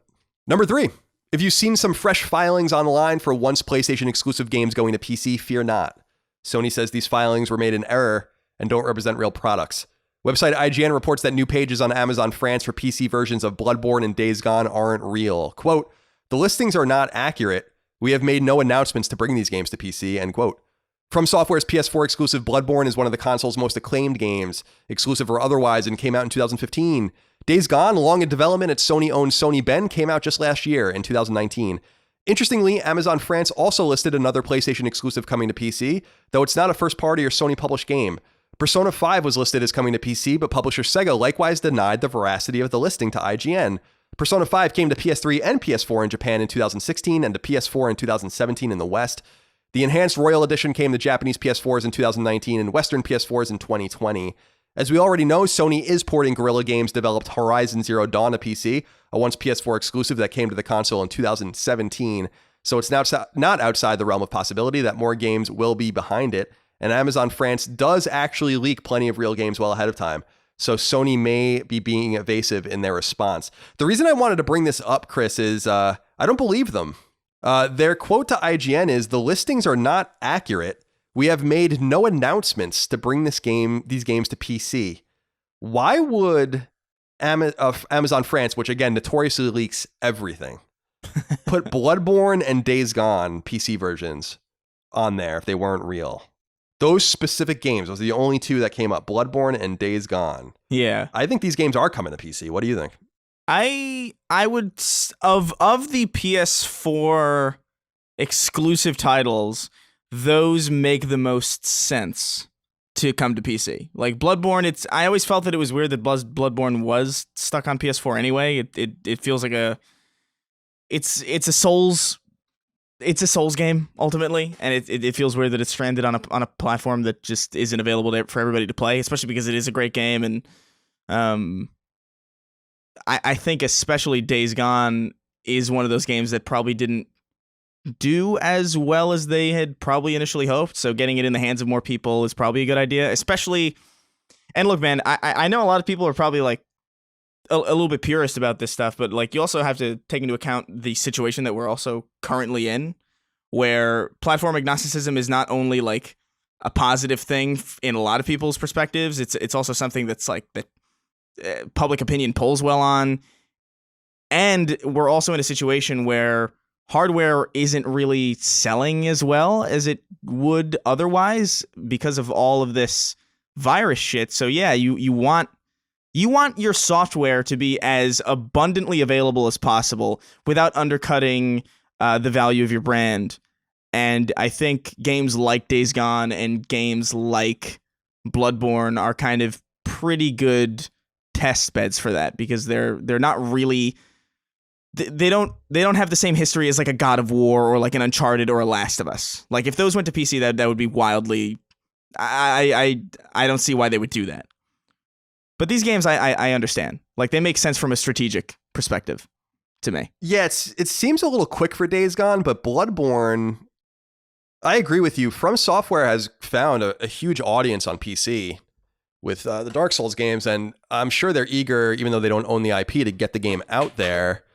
Sony owns it as well, and I agree. I think Bloodborne is one of those games that has both given PlayStation 4 its own identity, which is awesome, but also could find like an audience just as big on PC if they released it now, and it's been out for 5 years. You've extracted as much value as you could possibly can from Bloodborne on PlayStation. Like you're just not, anybody who wanted to play Bloodborne before has played it by now, if they have a PlayStation. And again, I think it's the same thing with Horizon. Again, we're assuming that this is true. And I just assume that because Amazon, I've been in this industry a long time. Amazon France has leaked fucking millions of things at this point, right? Like they just leak everything. It just seems really capricious to suddenly be like, oh, no, Bloodborne and PC on Days Gone and PC. Of course not. Of course those aren't real. We haven't made any announcements yet. And I think that part of the reason is that the Horizon Zero Dawn PC leak was real and they didn't say anything about it. And I think that they took a little bit of a PR hit for that. And so I think that they wanted to at least say something here, but they're going to look like idiots if this is true. But maybe they're telling the truth. Maybe there are no announcements because it's not real. But I agree with you. Bloodborne's value has been extracted. And like with Horizon, which is going to get a sequel on PS5, I think Bloodborne's getting a sequel too, or we're going to get another Souls game exclusive to PlayStation. And this is a good way to tease it and say like, hey, fine, play your fucking 5-year-old Bloodborne on PC. But if you want to play the new one or Demon Souls Remastered or whatever, then you're going to have a PS5. We're not going to be porting that. And yeah, I think with Days Gone, I don't think the game did that well. And so I think that that game was in development for a long time. I think it's awesome. Chris doesn't agree with me, but I think it's an awesome game and they want to get that into more hands as well. It does seem a little bit soon for that, but the only thing that throws a wrench into this is that Amazon also released, or Amazon France also leaked, as we just said, the Persona 5 listing, which is a Sega published game, and Sega's also denying it. But it seems like a lot of these Japanese publishers with JRPGs, like I know Nihon Falcom it's Falcom, right? Yeah. And Arc System and others are being a lot more amenable to getting their games on PC. NIS is another example. So it's only a matter of time before Persona goes to PC as well. So It's a PlayStation exclusive, and so I think that there might be some conflict there as well, but I don't think this is a coincidence. So we'll have to keep an eye on this. That's why I wanted to talk about it a little bit, just to throw it out there. But again, we could be being conspiratorial, but that Horizon Zero Dawn leak was real. So yeah, keep that in mind. I agree with Chris, by the way. I'm not platform agnostic at all. I love PlayStation. I only play on PlayStation and sometimes a little bit of Switch. And I don't give a fuck that any of these games are going to other consoles or they're not even going to other consoles. They're going to PC. And I'll remind everyone that PlayStation Now is available on PC. You can play a lot of PlayStation exclusives on PC already. Yeah. So I think people are freaking out about this. I think that with the Horizon drama, people just didn't think that one through. Where they were, I'm like, guys, like, you can play Uncharted on PC right now if you really wanted to. Yeah, you can do that. It's happening. You know. Yeah. So it's very strange. Nothing to worry about. The reactions that some people have to it are a little bit weird. Like I don't understand it. Yeah, I don't like fanboyism, and I think that's why my shows have always resonated with PlayStation fans that want realistic coverage as opposed to rah coverage. Yeah. We love the platform, we love the ecosystem, we love the developers, we love the games, but I think it's good for Sony to start spreading its wings. I think it's necessary to do it if they want to remain viable, and I think it's a great way to tease your upcoming games for PS5. I think that's why Horizon's coming to PC, and I think that you're going to find out that that's probably why Bloodborne's coming to PC too. Yeah, I think you're right. Number 4, an article on website Kotaku that speaks about some of the changes happening at Rockstar Games in terms of the company's culture and crunch quietly revealed what we already kind of knew. The next major project from the 2,000-person developer is a new entry in the Grand Theft Auto series. Grand Theft Auto 5 originally came out in 2013, with Red Dead Redemption 2 following in 2018. And while GTA 5 has trucked along nicely on the back of GTA Online, making it one of the most popular games ever created, Red Dead has sold substantially less, but still around 30 million units, and attracted much more negative buzz for the apparently negative environment in which it was made. Kotaku notes in part, quote, "One plan that management has laid out for the next game, a new entry in the Grand Theft Auto series, is to start out with a moderately sized release that is then expanded with regular updates over time, which may help mitigate stress and crunch," end quote. The game is still apparently very early in development, and it's unlikely we'll see it for several years yet at best. The original GTA came out in 1997, but GTA as we know it really began in 2001 with Grand Theft Auto 3 on PlayStation 2. It was followed by GTA Vice City in 2002, San Andreas in 2004, and GTA 4 in 2008, with some expansion packs peppered in. Brian Bennison wrote into us on Patreon. He said, "Hey, CNC, first-time caller, long-time listener. I wanted to get your opinions on the shocking news," in quotes, that GTA 6 is now just beginning development and people's reactions. People have the idea that for some reason Rockstar should have been working on this game on the second that GTA 5 was released, and they act like they were just staring at their blank computers for 7 years. Do fans not realize that they were also working on GTA Online, Red Dead 2, Red Dead Online, and probably some of those 15 ports of old Rockstar games onto the PS4? This is going to be the same group of people that are going to be surprised by the fact that Elder Scrolls 6 won't be released for another 5 years. Yeah, who the fuck knows what's going on? Yeah. We don't even know when Starfield is coming out, nonetheless, Elder Scrolls. Yeah, what do you make of this, Chris? There was a little bit of consternation about this announcement, I read the story on Kotaku. I thought it was weird that they buried it in that story about culture at Rockstar. I think it was a little self-congratulatory in a way. Yeah. Because Kotaku feels like they're responsible for all this or whatever. But there was a little bit of consternation that this game is not further along in development. I was actually a little bit surprised that it was in development at all. I was kind of getting convinced that they weren't going to make this game. Yeah, no, me too. So what do you make of it? I mean, that's cool. I like the idea of a new Grand Theft Auto game, like a proper single player Grand Theft Auto game that has, some updates over time. Like that sounds like it could be cool. A live service single player game would be probably a lot more interesting than a multiplayer sandbox that constantly changes and constantly gets frustrating with every new game-breaking addition to the sandbox. But I think ultimately, I'm surprised that this is happening at all. The fact that it's in early development is totally fine by me, as long as it's really in development. Like that's cool. This is great news because, like you said, I fully anticipated this just never to happen again. Yeah, it seemed like they were really quite smitten with just riding Grand Theft Auto Online, and I would be too. I mean, Grand Theft Auto 5 has sold like 100 million units. So, I mean, that's more games than like entire publishers will ever sell. And like all of their games combined. Yeah. So it's There's an interesting quote, though, rather, in here, the Kotaku quote that I pulled out. One plan that management has laid out for the next game, a new entry in the Grand Theft Auto series, is to start out with a moderately sized release, like we said, with expanded with regular updates. They're so early in development, rather, that they don't even know what the fuck is going on with like how big the game is yet. I mean, this thing is not really actively being developed right now. This is like pre-production. Yeah, right and yeah, they're not going to just like, I'm sure that they're getting it all together, getting the city together, getting the characters and the story. Keeping in mind, of course, that the Hauser brothers have basically broken up, so there's going to be a little bit of a different pipeline here moving forward. But I agree with you. I was really disappointed with Grand Theft Auto 5's lack of single-player DLC, which I think would have roped me back into finishing the core game, because I really loved GTA 4, but what I really loved about it was the DLC, Lost in the Damned and the Ballad of Gay Tony. Those were awesome pieces of DLC. And it was confusing and disappointing, although understandable in some way, because GTA Online ended up being so big that they never went back and tried to feed single player games with seeded content for single player. So it sounds like they might be able to do that and have GTA Online running alongside a new core game, which is, I think, really smart. And but I mean, this thing ain't coming out for 5 years, I would say, at least. Oh yeah. And or I mean, maybe it'll be smaller, and maybe like they said, maybe we'll get it in 3 years or something like that. But something a little more manageable would be cool, because I think the expectations with GTA games and with sandbox games generally is that they just need to get bigger and bigger and bigger. And I disagree with that. I don't think that the worlds need to get bigger. They need to get more lively. Yeah. So if you have a game that's as big as GTA 4, but it's got like a lot of life, you can go into buildings, you can get all these quests, meet all these people, and it's not so empty. That's much more compelling to me than a game like Mafia 3, which had this huge map that was like just devoid of anything interesting. You go into the bayou and you'd be there for like 17 years, but you're not seeing anything. Yeah. And you're not doing anything, and it just feels like you're driving places for no reason. So that's my take anyway. Yeah. But we'll see how it all turns out. Number 5, Crytek is bringing back its dormant Crysis shooter series. Well, kind of. In a brief announcement on its website, the developer announced that it would be releasing Crysis Remastered, a reworked version of the 2007 classic FPS, at the time of release widely considered to be the most beautiful game ever launched. It will come to PS4 this summer.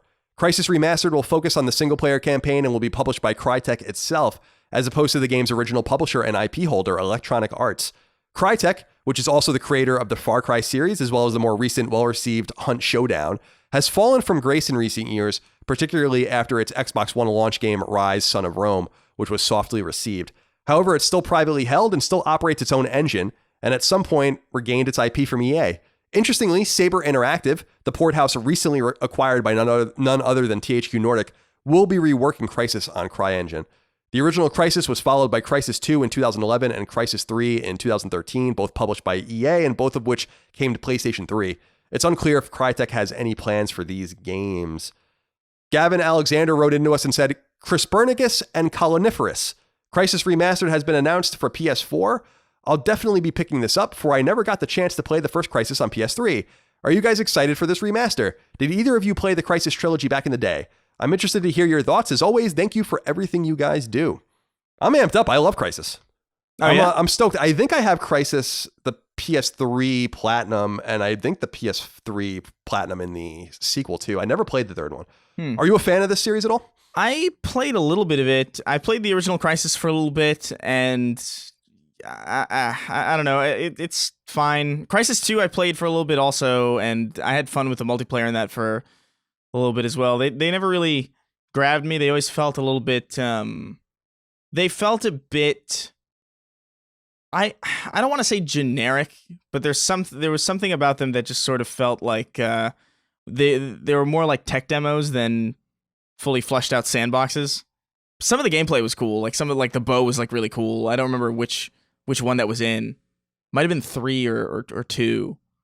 But yeah, they're fine. I might pick it up. I might not. I've never really been that into Crysis or really any of the Crytek games, to be completely honest. I think the original Far Cry was like the only one that I really got into.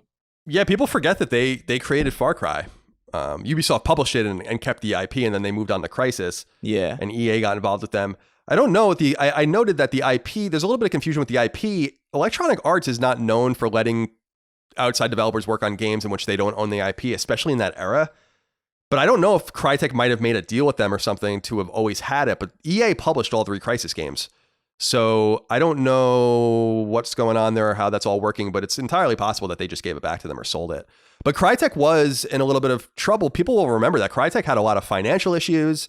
They weren't paying a lot of their developers. Their Dam Buster Studios, which made the second Homefront game, was originally owned by Crytek. That was acquired by Deep Silver, which was then acquired by THQ Nordic. So there's a lot of interesting through lines to all of this because now THQ Nordic has their studio, Saber Interactive, porting this game to PS4 and to Xbox One. So a lot of interesting webs weaved here. And like I'll reiterate, I said it when Saber Interactive was acquired by THQ Nordic, a really smart acquisition. Yeah. It's a very smart acquisition for this exact reason, by the way. Because you could just have them porting shit, making a little bit of side money, a little bit of a side hustle. Now, Chris, this next one is long, but this is an interesting one, and I wanted to bring this up to the audience. Yeah. Do you know anything about this story? Yeah, it's wild. All right, so number 6. What's going on with Cooking Mama Cookstar? Well, let's go back to the beginning. Back in 2006, the Cooking Mama franchise began on Nintendo DS, and there are now 13 games in the franchise, mostly across Nintendo hardware like DS, 3DS, Wii, and most recently Switch with Cooking Mama Cookstar. Cookstar is the first Cooking Mama game since 2017, and only the third since 2011 as the franchise has slowed down and lost its steam. Cookstar is relevant to us on this podcast because it was also announced for PlayStation 4, making it the first Cooking Mama game to migrate off of Nintendo platforms as well as mobile. But it appears the game is in serious trouble, and we're only finding this out after it already came to Switch on March 31st, only to be rapidly pulled from digital and retail shelves.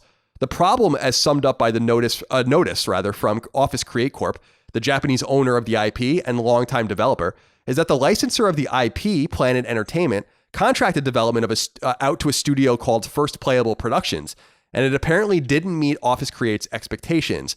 The IP holder therefore expected the game wouldn't be released at all, but they were wrong.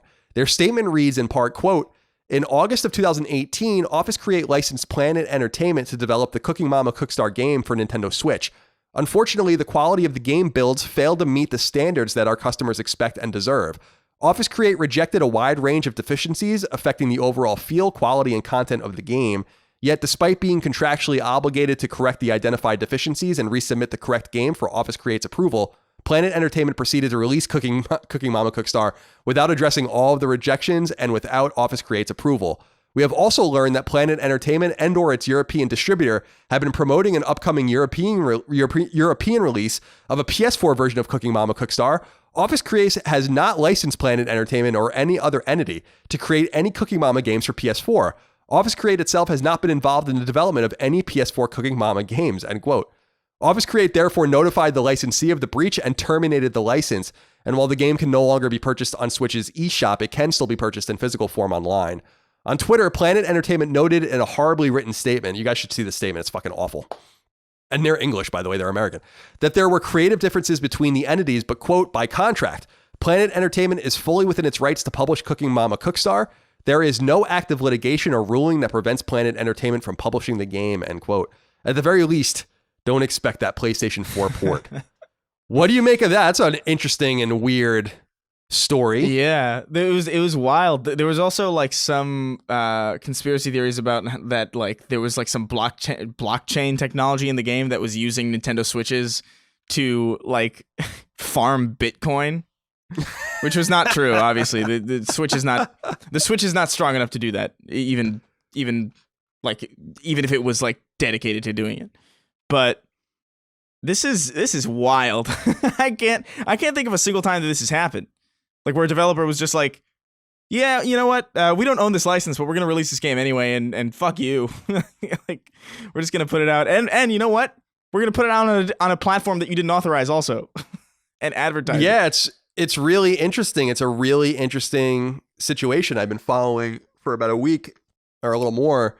And I felt like I'd bring it up because we did talk when the game was announced for PS4 that it was coming to the console, which was weird because Cooking Mama games are really Nintendo. I mean, they're not Nintendo published, but they're Nintendo centric second party games. Basically, Majesco used to be the publisher, as people might remember. They don't exist anymore. So yeah, really strange story. Wanted to share it with everyone. You guys got to go look up that Planet Entertainment statement, though, because it's ironic because the Office Create statement, Office Create's a Japanese studio.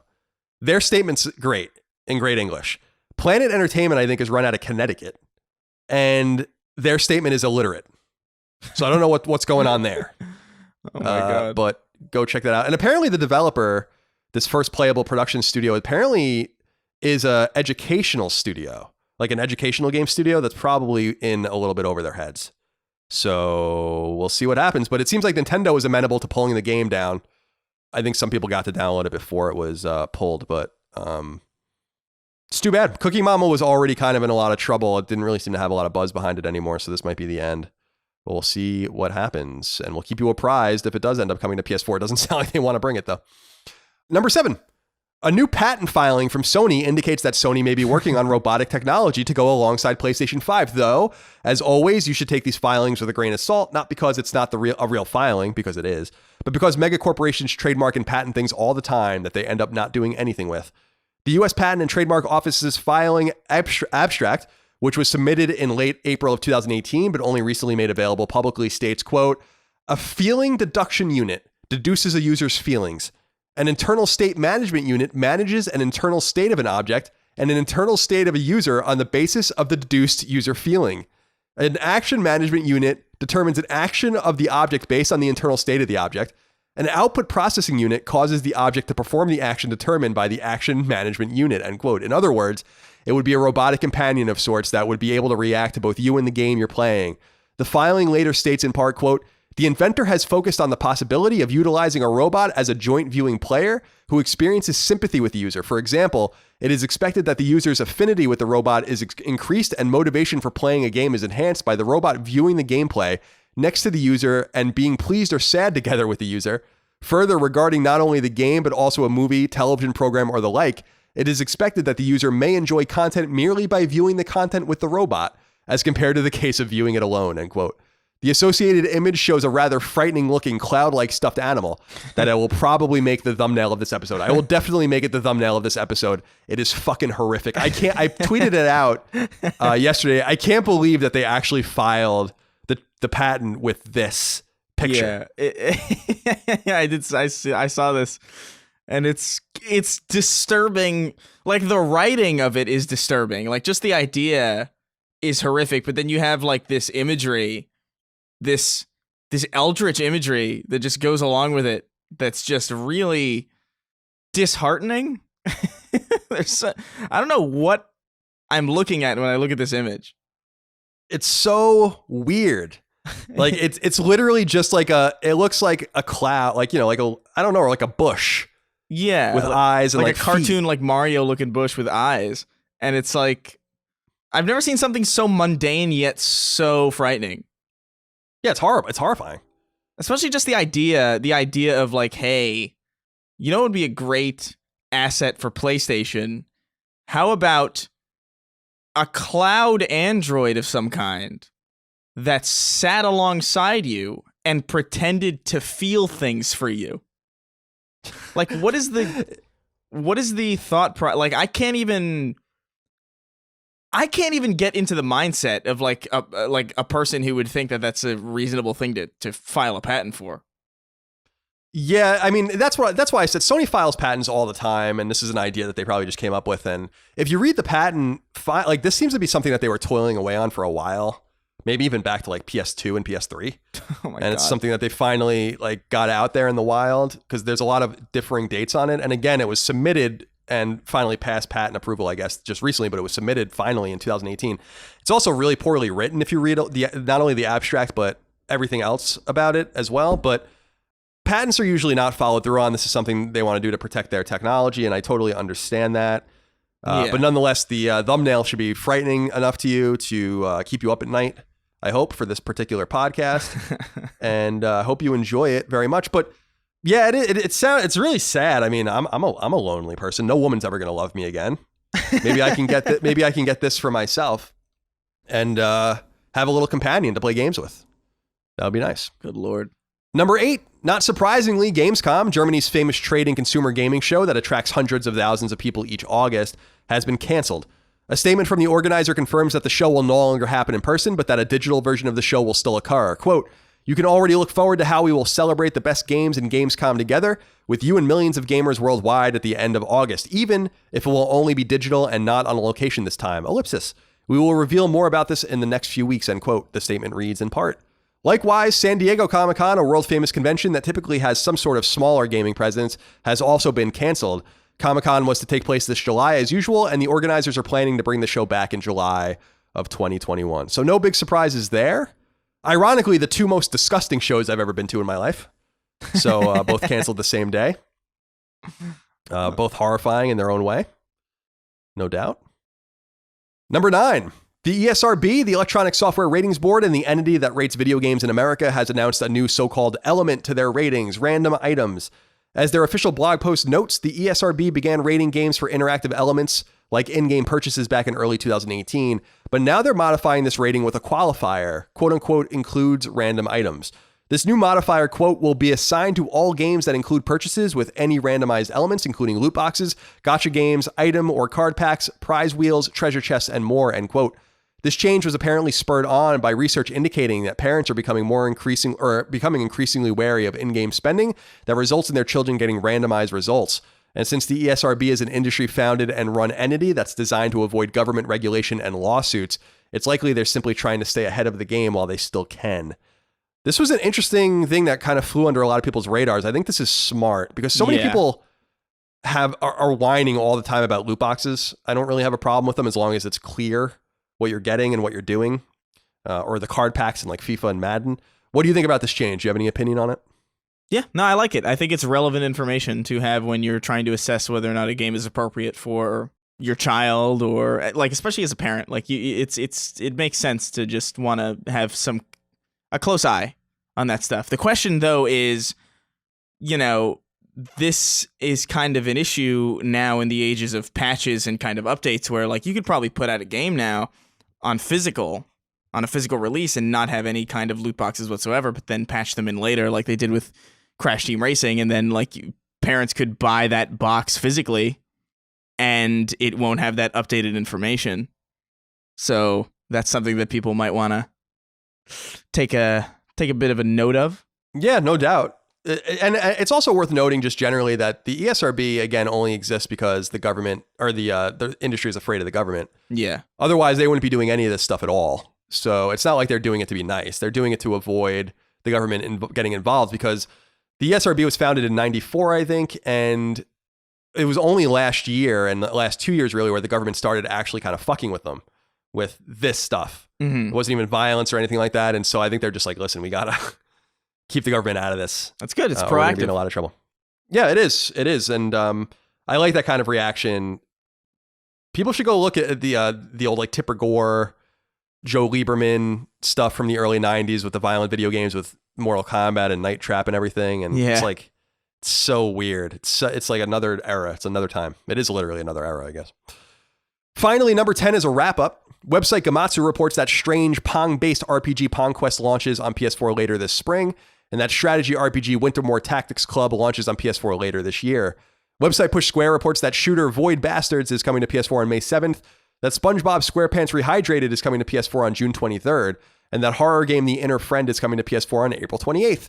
The official PlayStation blog reports that Star Wars Episode 1 Racer comes to PS4 on May 12th, and that Brawler Streets of Rage 4 comes to PS4 on April 30th. That game looks awesome. I can't wait to play it. Yeah. And finally, as we discussed last week, and as confirmed by PlayStation Polygon, Bloober Team's horror game Observer is indeed coming to PlayStation 5 in the form of Observer System Redux, likely a console launch. Observer initially came to PS4 in 2017. So we have some... I want to play that SpongeBob game too. Yeah. I never played the original. It's actually kind of... I remember it being surprisingly fun for what it was. So I'm kind of interested in it. Yeah, that's a THQ Nordic joint. Yeah. Star Wars Episode 1 Racer, we talked about that a few weeks ago, but that's got a date. Yeah, Streets of Rage 4, people should go look up the trailer for that. It looks so good. It's the first Streets of Rage game since like 1993 or something like that, so it's pretty exciting. Pretty wild. Yeah, so some good games coming out still in the digital download space. But Chris, it's time to talk about the new games coming out this week. As always, tradition dictates you go first. Alrighty. Aces of the Multiverse comes to PS4. Aces of the Multiverse is a game that is played in multiple parallel realities. On one hand, we have science fiction characters competing in an exciting tournament.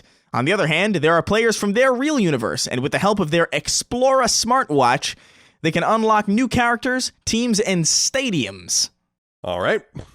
Azure Striker Gunvolt Striker Pack comes to PS4. I'm super excited about this. I love Azure Striker. Azure Striker Gunvolt Striker Pack brings the electrifying 2D side-scrolling action game Azure Striker Gunvolt and Azure Striker Gunvolt 2 to PS4 in one single package.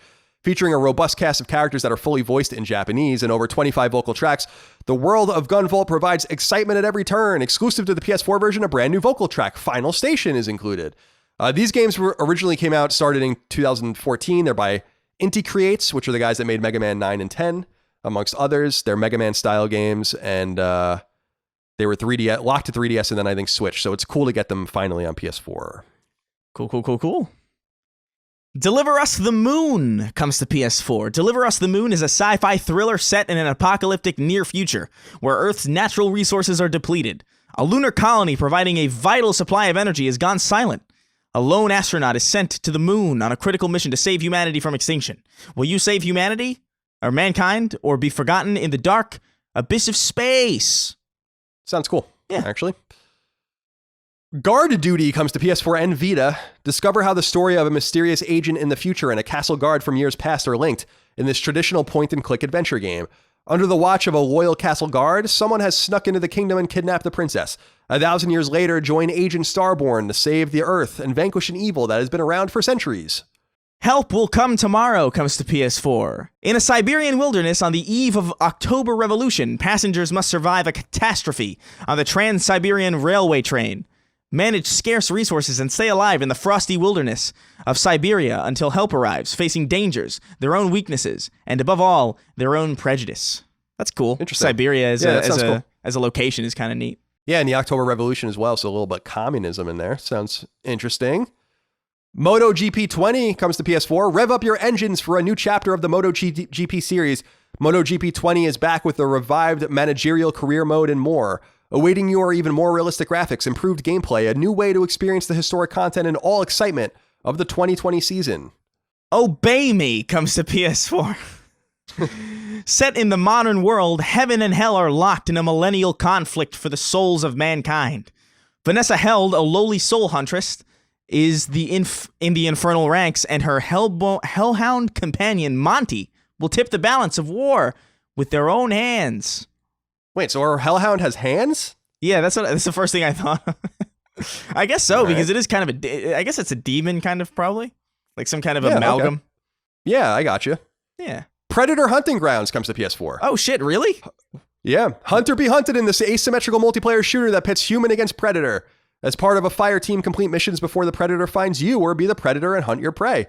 Yeah, exactly. That's exactly your reaction is exactly why this game might be in a little bit of trouble.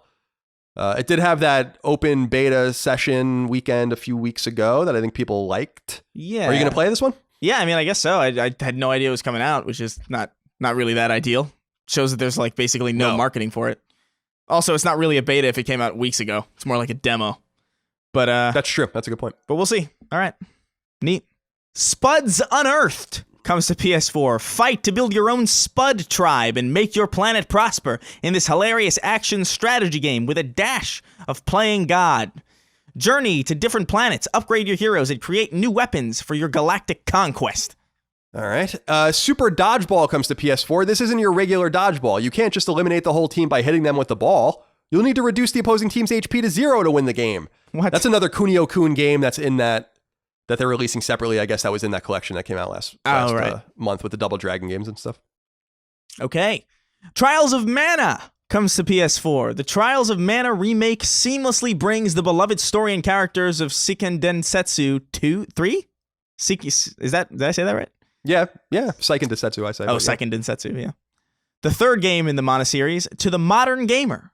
When the world was shrouded in darkness, the goddess of Mana drew forth the Sword of Mana to smite the 8 Benevodons? What? Whatever. Monsters of Destruction. I guess. Monsters of Destruction. 8 Benevodons. I'm looking forward to playing this. This is Secret of Mana was Seiken Densetsu 2. Yeah. Adventures of Mana was Seiken Densetsu 1. This is a remake of Seiken Densetsu 3, which is fun. I'm looking forward. I feel like this game looks pretty good, but I don't know if it's going to hold up. So Trials of Mana originally came out in 1995 on Super Famicom. So this is a straight up remake of that. And we've gotten remakes. I mean, I talked about the Adventures of Mana remake that I played, which was known as Final Fantasy Adventure here in the West on Game Boy. They released that on Vita, and Secret of Mana got a remake in 2018, I want to say, that also came to Vita. So this is just the next in that line. So we'll see how that is when the time comes. And finally, Wonderblade comes to PS4. The princess was captured by a villainous maniac again. What are you waiting for? Grab your weapon, free the princess, and save the world. With all those sweet combos, killer finishing moves, and devastating magic abilities, the bad guys won't know what hit them. Don't forget to wear a costume to make you a one-of-a-kind adventurer. So that's all the games. Again, I would look at Azure Striker Gunvolt, Deliver Us the Moon. Sounds pretty cool. Predator Hunting Grounds obviously is a second-party PS4 game. Trials of Mana looks really good from Square Enix. So check those things out if you dare. All right, Chris, reader mail, as I like to call it, or listener mail. 6 questions, comments, concerns, thoughts, and ideas from the audience at patreon.com/Colin's Last Stand. Remember to support us over there if you can for $1, $2, $5 a month, whatever you can afford. We can't do it without you. We really appreciate it. Tradition dictates we end with 6 of these. Starting with RD21 says, hi, CNC. Any thoughts, ideas, or concerns on the apparent exodus and collapse of Kotaku? What do you think of this going on here over there, Chris, with Jason Schreier announcing that he's leaving Kotaku? He's going to Bloomberg, which is both fitting for his style of reporting, but also ironic considering he seems so anti-capitalist, and that's like the ultimate capitalist endeavor run by the ultimate capitalist. So it's a little hypocritical, I think. But what do you think about Kotaku's chances now that he's heading out? Not great. It's not looking great to me. I've never really liked Kotaku, even with Schreier as a part of it. I think it's when a whole website is operating on the back of like a single person's journalistic pedigree, it's not really ideal, and you just find yourself with just a lot of garbage.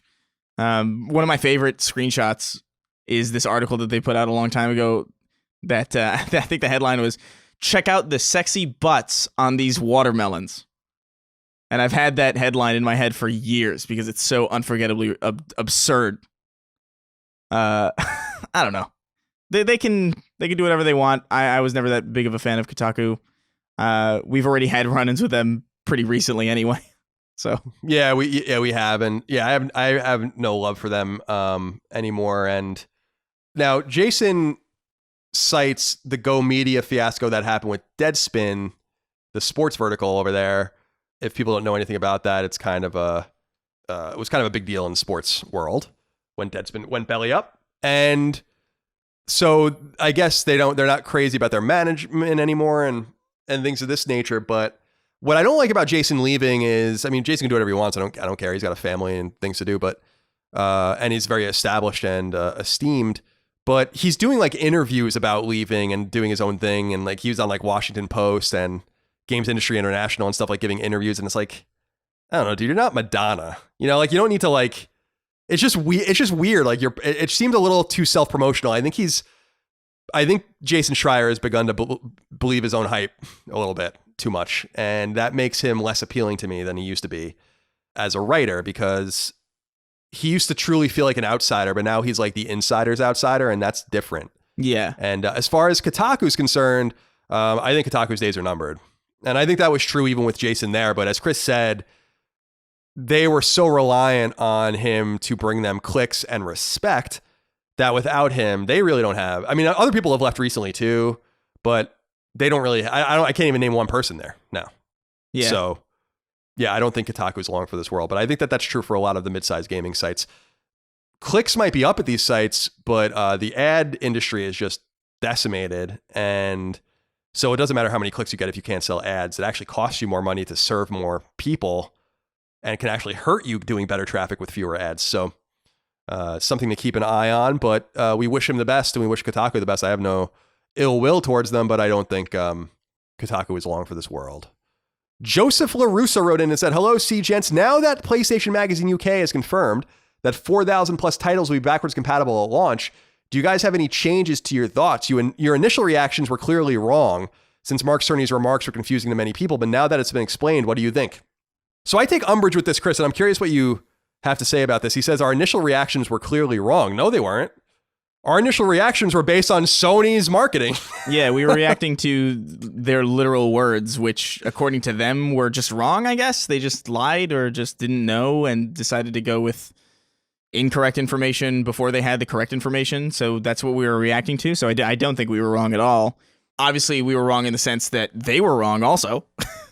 But... yeah, this is where I'm not saying Joseph is this guy necessarily, but this is where the fanboyism comes in, right?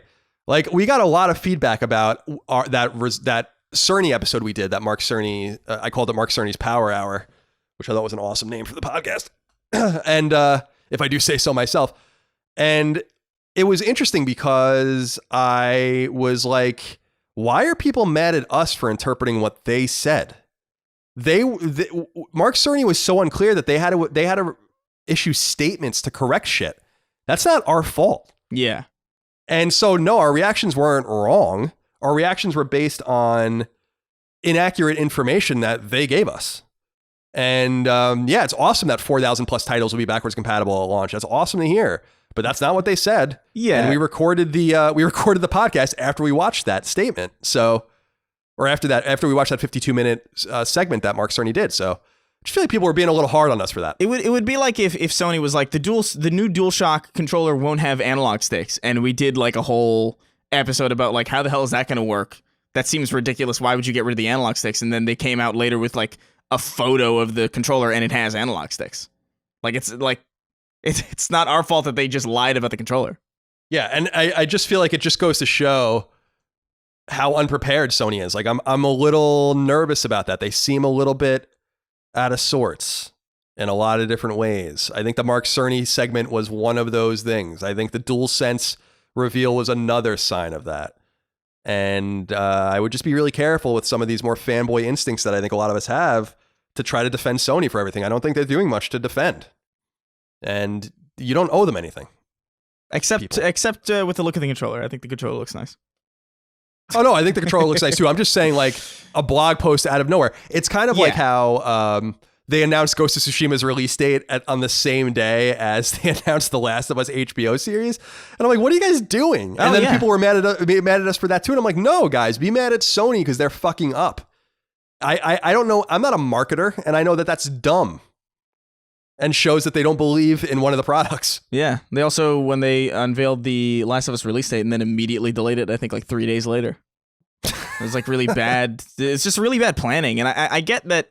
And that was even really before all of this crazy shit was happening. Like, or at least before it was like really, really tangible to the majority of people. I think Sony has a marketing problem and they have a messaging problem and they have an optics problem right now. And I think it's only exacerbated by how just out of sorts everything else is in general. So it just sort of magnifies their already seeming unpreparedness. I don't know, man. We're going to have to keep a close eye on this. I'm not a believer. I got to be honest with you. I'm a believer in the games. I'm a believer in the hardware, but I'm not a believer in Sony communicating any of this to people. Yeah. And that's a problem. But we'll see how it all goes. Yeah. Whether or not it matters is like the ultimate thing. It's like it might not matter at all. No, it might not. Jonathan Parrish wrote in and said, hey, CNC, I just wanted to respond to what was said last week in regards to the potential story of The Last of Us 2 focusing, at least partially, on a bigoted Christian fundamentalist group. I myself am Christian, Southern Baptist, and I cannot help but groan at this. I do not groan out of some sense of being offended, though some may say that's exactly what I'm doing. I groan and roll my eyes because really, again? Please take a moment, gentlemen, and think about any form of media that is trying to say something about religion. It is almost always Christianity or some made-up facsimile. There are always bigoted, crazy robe-wearing, Latin nonsense spewing bad guys, and it's exhausting. I'm not trying to make Christians out to be some persecuted group, but yes, as a Christian myself, this trope is just tired to me. Why is it never another religion that is presented? It isn't because Christianity is the world's largest religion, because by population we aren't. I can only speculate with my tinfoil hat that it's agenda-based. Other religions are seen as marginalized by the left, whereas Christians are bucktooth MAGA hat-wearing bigots in their eyes, so we're fair game. Even your friend Dave Rubin, in a discussion with Sam Harris, has pointed out how no one blinks when Jesus takes a bath with Stewie while porn music plays on Family Guy, but God forbid any more marginalized religion is targeted. What do you think about this, Chris? I have something to say about this, but I'm curious what your thoughts are before I even broach the subject. Yeah, I don't know if I agree with any of this. I think the reason Christianity is the subject of a lot of criticism in Western media, despite not literally being the largest religion, is because it is the most prevalent religion in the West where these games are being developed. And thus, they would be the religion that most Western writers would feel most qualified and comfortable criticizing or portraying. I'm also just not really sure how common of a trope it really is. Like outside of Far Cry 5 and I think, but like BioShock Infinite, I can't really recall a game where just straight up Christians are the bad guys. Maybe like Assassin's Creed with the Templars, I guess you could make that case. But like even in a lot of these games, with the exception of I guess Assassin's Creed, they're mostly fictional cults that use elements of Christianity as a basis for their fiction, in the same way that I would argue a lot of the Modern Warfare games back in Infinity Ward's heyday used elements of Islam for the basis of their fiction, and how Halo kind of uses a lot of elements of all Abrahamic religions as a basis for their fiction. I just feel like the reason you notice it so much is because you're a part of the religion. Like you're obviously going to notice when your belief system is kind of on the chopping block or on the satire stage versus somebody else's religion that you might not be super familiar with or super invested in. Like as a Christian, you're probably not watching Team America World Police and thinking, oh, not this again, when they're making the like Durka Durka Muhammad Jihad jokes, or things like the Book of Mormon musical that exists kind of purely to deride and ridicule Mormonism. And I don't mean to drag on too long here or come at Jonathan too harshly, but I do think if you looked at it from maybe a little bit more of an outside perspective, you'd see that you're definitely not the only religion that's fair game. Yeah, I agree with you in the sense that in terms of games, those are the two examples I thought of too, which was BioShock Infinite and Far Cry 5. I don't think it's a trope in gaming. I think it could be looked at as a trope maybe in some other pieces of fiction. We have, I think especially The Handmaid's Tale has kind of injured Christianity in some way, in some optical way, I guess, where it looks like the left is always attacking the right, and this is like what the right really is and what the right really wants. And I understand all of that stuff, but I don't know with The Last of Us 2 what else you'd really want if religion was played into it, which it is. It seems like we don't, there are only a couple of million Muslim people. They're not going to have in the United States. They're not going to have any power. They have no power in the United States now, really, and they're not going to have any power in a post-apocalyptic situation. And Judaism, while Abrahamic, is not probably a great religion to attack in such a way because it's been under attack so severely for thousands of years, most recently in the Holocaust and with some of the stuff going on in the Middle East. So I would throw those things out there. And I will also say one thing that I think is a positive for why Christianity is attacked, and I think that this is kind of objectively true, is that it's the most tolerant religious umbrella. Yeah, relatively speaking. Of the big ones for sure. Yeah, they're not going to behead you for showing Jesus on Family Guy. Like they're relatively cool about it, or if they're not cool about it, they just won't watch it. But they're not gonna. There's no like Charlie Hebdo, There's nothing like crazy happening in or at least like not outwardly or like that insane happening. But yeah, I think you're right. I think there's a lot of factors to it. And also just even now, like even in the United States as it stands right now, like I've seen no shortage of videos of people going to church in the middle of this in the middle of this friggin' pandemic being like, Jesus is my shield. And it's like, hey man, this is real, man. This is not the reason why it's used pretty often, I would say, is because it's not really coming out of nowhere. Like, and that's not to say that you're like one of these people or anything, but this is a reality of our day-to-day life in America. Like, we're not just isolated from these belief systems, and it makes sense that we would want to maybe explore those belief systems in a way that's a little bit more interesting than just, I don't know, lectures. Like, it's cool to see this stuff in games. I loved BioShock Infinite specifically because of like what they did with religion. It was just super neat to me. I hadn't seen that before. I totally agree. And like the whole religious aspect of Last of Us 2 is like the most exciting part of it to me. So yeah. I'm looking forward to playing more of that, Jonathan. I think you should. I understand if you're a little sensitive about it. I don't think you should be. And I'll remind you that in a lot of Call of Duty games and other things, there are Arabic and Muslim bad guys and all sorts of other things. And it's just the reality of the situation that Islam as a general global religion is just much less tolerant towards these kinds of stories based on them. I mean, look what happened with Charlie Hebdo and all that kind of stuff. Yeah. It's pretty bad, and a more intolerant religion, generally speaking. I don't say that's always true, but it just is.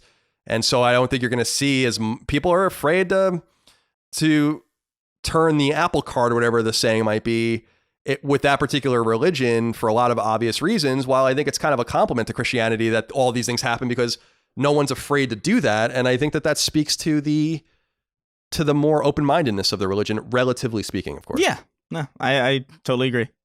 Pete wrote in and said, hey, CNC, apparently Ghost of Tsushima won't contain any waypoints. Navigation has to be done through in-game landmarks.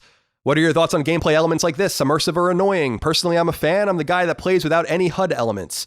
So this is something that's been floating around, and I thought I was going to put it in the news, but it seemed like it made more sense to talk about here. I don't like this. It's a video game, and I think that you should have video game elements into it. And if you want to play with no fast travel or whatever the case might be, no waypoints, having to navigate your way, then make that an option. Games who do that have that as an option. Some people play the Fallout games without fast traveling, for instance, because it's a challenge. Also, some people played the original Fallout 3 and Fallout New Vegas without even knowing that they could fast travel. So it's cool to play like that optionally, but I don't like the idea of playing a big open world game where I have to like trudge around and shit. I don't think that's, I don't know, maybe it'll be fun when I play it. I've not played Ghost of Tsushima, but that doesn't sound interesting to me. I'd like that as an option, but what do you think? If it's designed around it, then surely they've put enough R&D into it to make sure that it's not as frustrating as it would be in a game that is designed around waypoints that has the option to shut it off. Is how I would kind of look at it. I'm excited about this. I love this. Like, one of my favorite parts of Death Stranding was actually like really just sort of using the map screen as just sort of like a general overhead and just sort of heading in a compass direction and just sort of dealing with shit as it came. And I think Death Stranding in general has me like really hyped on exploration in games in general. And if they're really passionate about this choice and like making it very, very landmark heavy and very, very a real exploring kind of game, then I would assume that they've made very, very standout landmarks. They've made a map that is very, very standout, that is very, very defined and very, very identifiable. And that's a really cool idea. Because like you said, like there are a lot of games that you can choose to play that way, but because they're not designed with that in mind, a lot of the times you're just playing at a detriment to yourself by doing it. So it'd be cool to know that it was designed with this intention. Yeah, I'm interested in seeing how big the world is. Yeah. This sounds like Infamous, which doesn't really surprise me, where you had to kind of get around the world quickly on your own, but that was a different kind of game. This is a more grounded game. I'm wondering if the game is not very big in terms of geography, which is not necessarily a bad thing. Yeah, I'd be fine with that. But we'll see what happens. I can't imagine it's that big if you can trudge around, but we'll see what happens. And by the way, it's saying, it doesn't contain waypoints. That doesn't necessarily mean there's no quick travel, but navigation has to be done through in-game landmarks seems to indicate that at the very least you have to do this the first time through. Maybe there'll be quick travel after. I don't know if that encompasses all of that or not, but yeah, I'm sure there'll be quick travel. I think it really just means like I think I read something about this too, like a while ago, where they were talking about how like, yeah, you're going to get directions to places from characters and they're going to give you directions as if you were like actually getting directions or something. I think I remember reading that. That might not be for this game, but it reminded me of that. Well, we'll see how it all works out. If we play it in June, hope we do. Yeah. Dylan wrote in and said, hey, Moscow Mule, Moriarty, and Miller Lite Maldonado. Do you boys think there are any developers right now flying under the radar that could blow up with a hit game critically and or commercially in the upcoming generation? For example, when Rocksteady Games made Arkham Asylum in the 7th generation. P.S. Thanks for all you do. I've been having a great time going through all the old Sacred Symbols Plus episodes as a new patron. Thank you, Dylan, and welcome. Hope you're staying safe and healthy out there. Any developers come to mind for you here, Chris? Or what do you say about this? Any developers that might... Rocksteady is a really interesting example because they were making games before Arkham and then they became huge. Yeah. What do you think? I don't know necessarily. I think, first of all, I'm the Moscow Mule person for sure. I was going to say, I was thinking the same thing. Yeah. But I think I don't know if I have a developer, but I do think you're probably going to see something come out of not Double Fine, THQ Nordic, like a THQ Nordic studio that's probably like pretty wild and surprising, just because of the seemingly infinite resources that they seem to possess. Seems to be just like a mathematical, like, yeah, eventually they're going to put out something that's pretty cool and pretty wild. As far as the developer goes, I'm not really sure. I know there aren't many AA developers that come to mind that fit the mold of Rocksteady. I'll have to think like a lot about this. Yeah, I'm looking up now. I forgot the game that Rocksteady made. Yeah, so they made Urban Chaos Riot Response in 2006, and then they made Arkham. And so they came onto the scene pretty quickly. The studio that came to mind for me was Techland.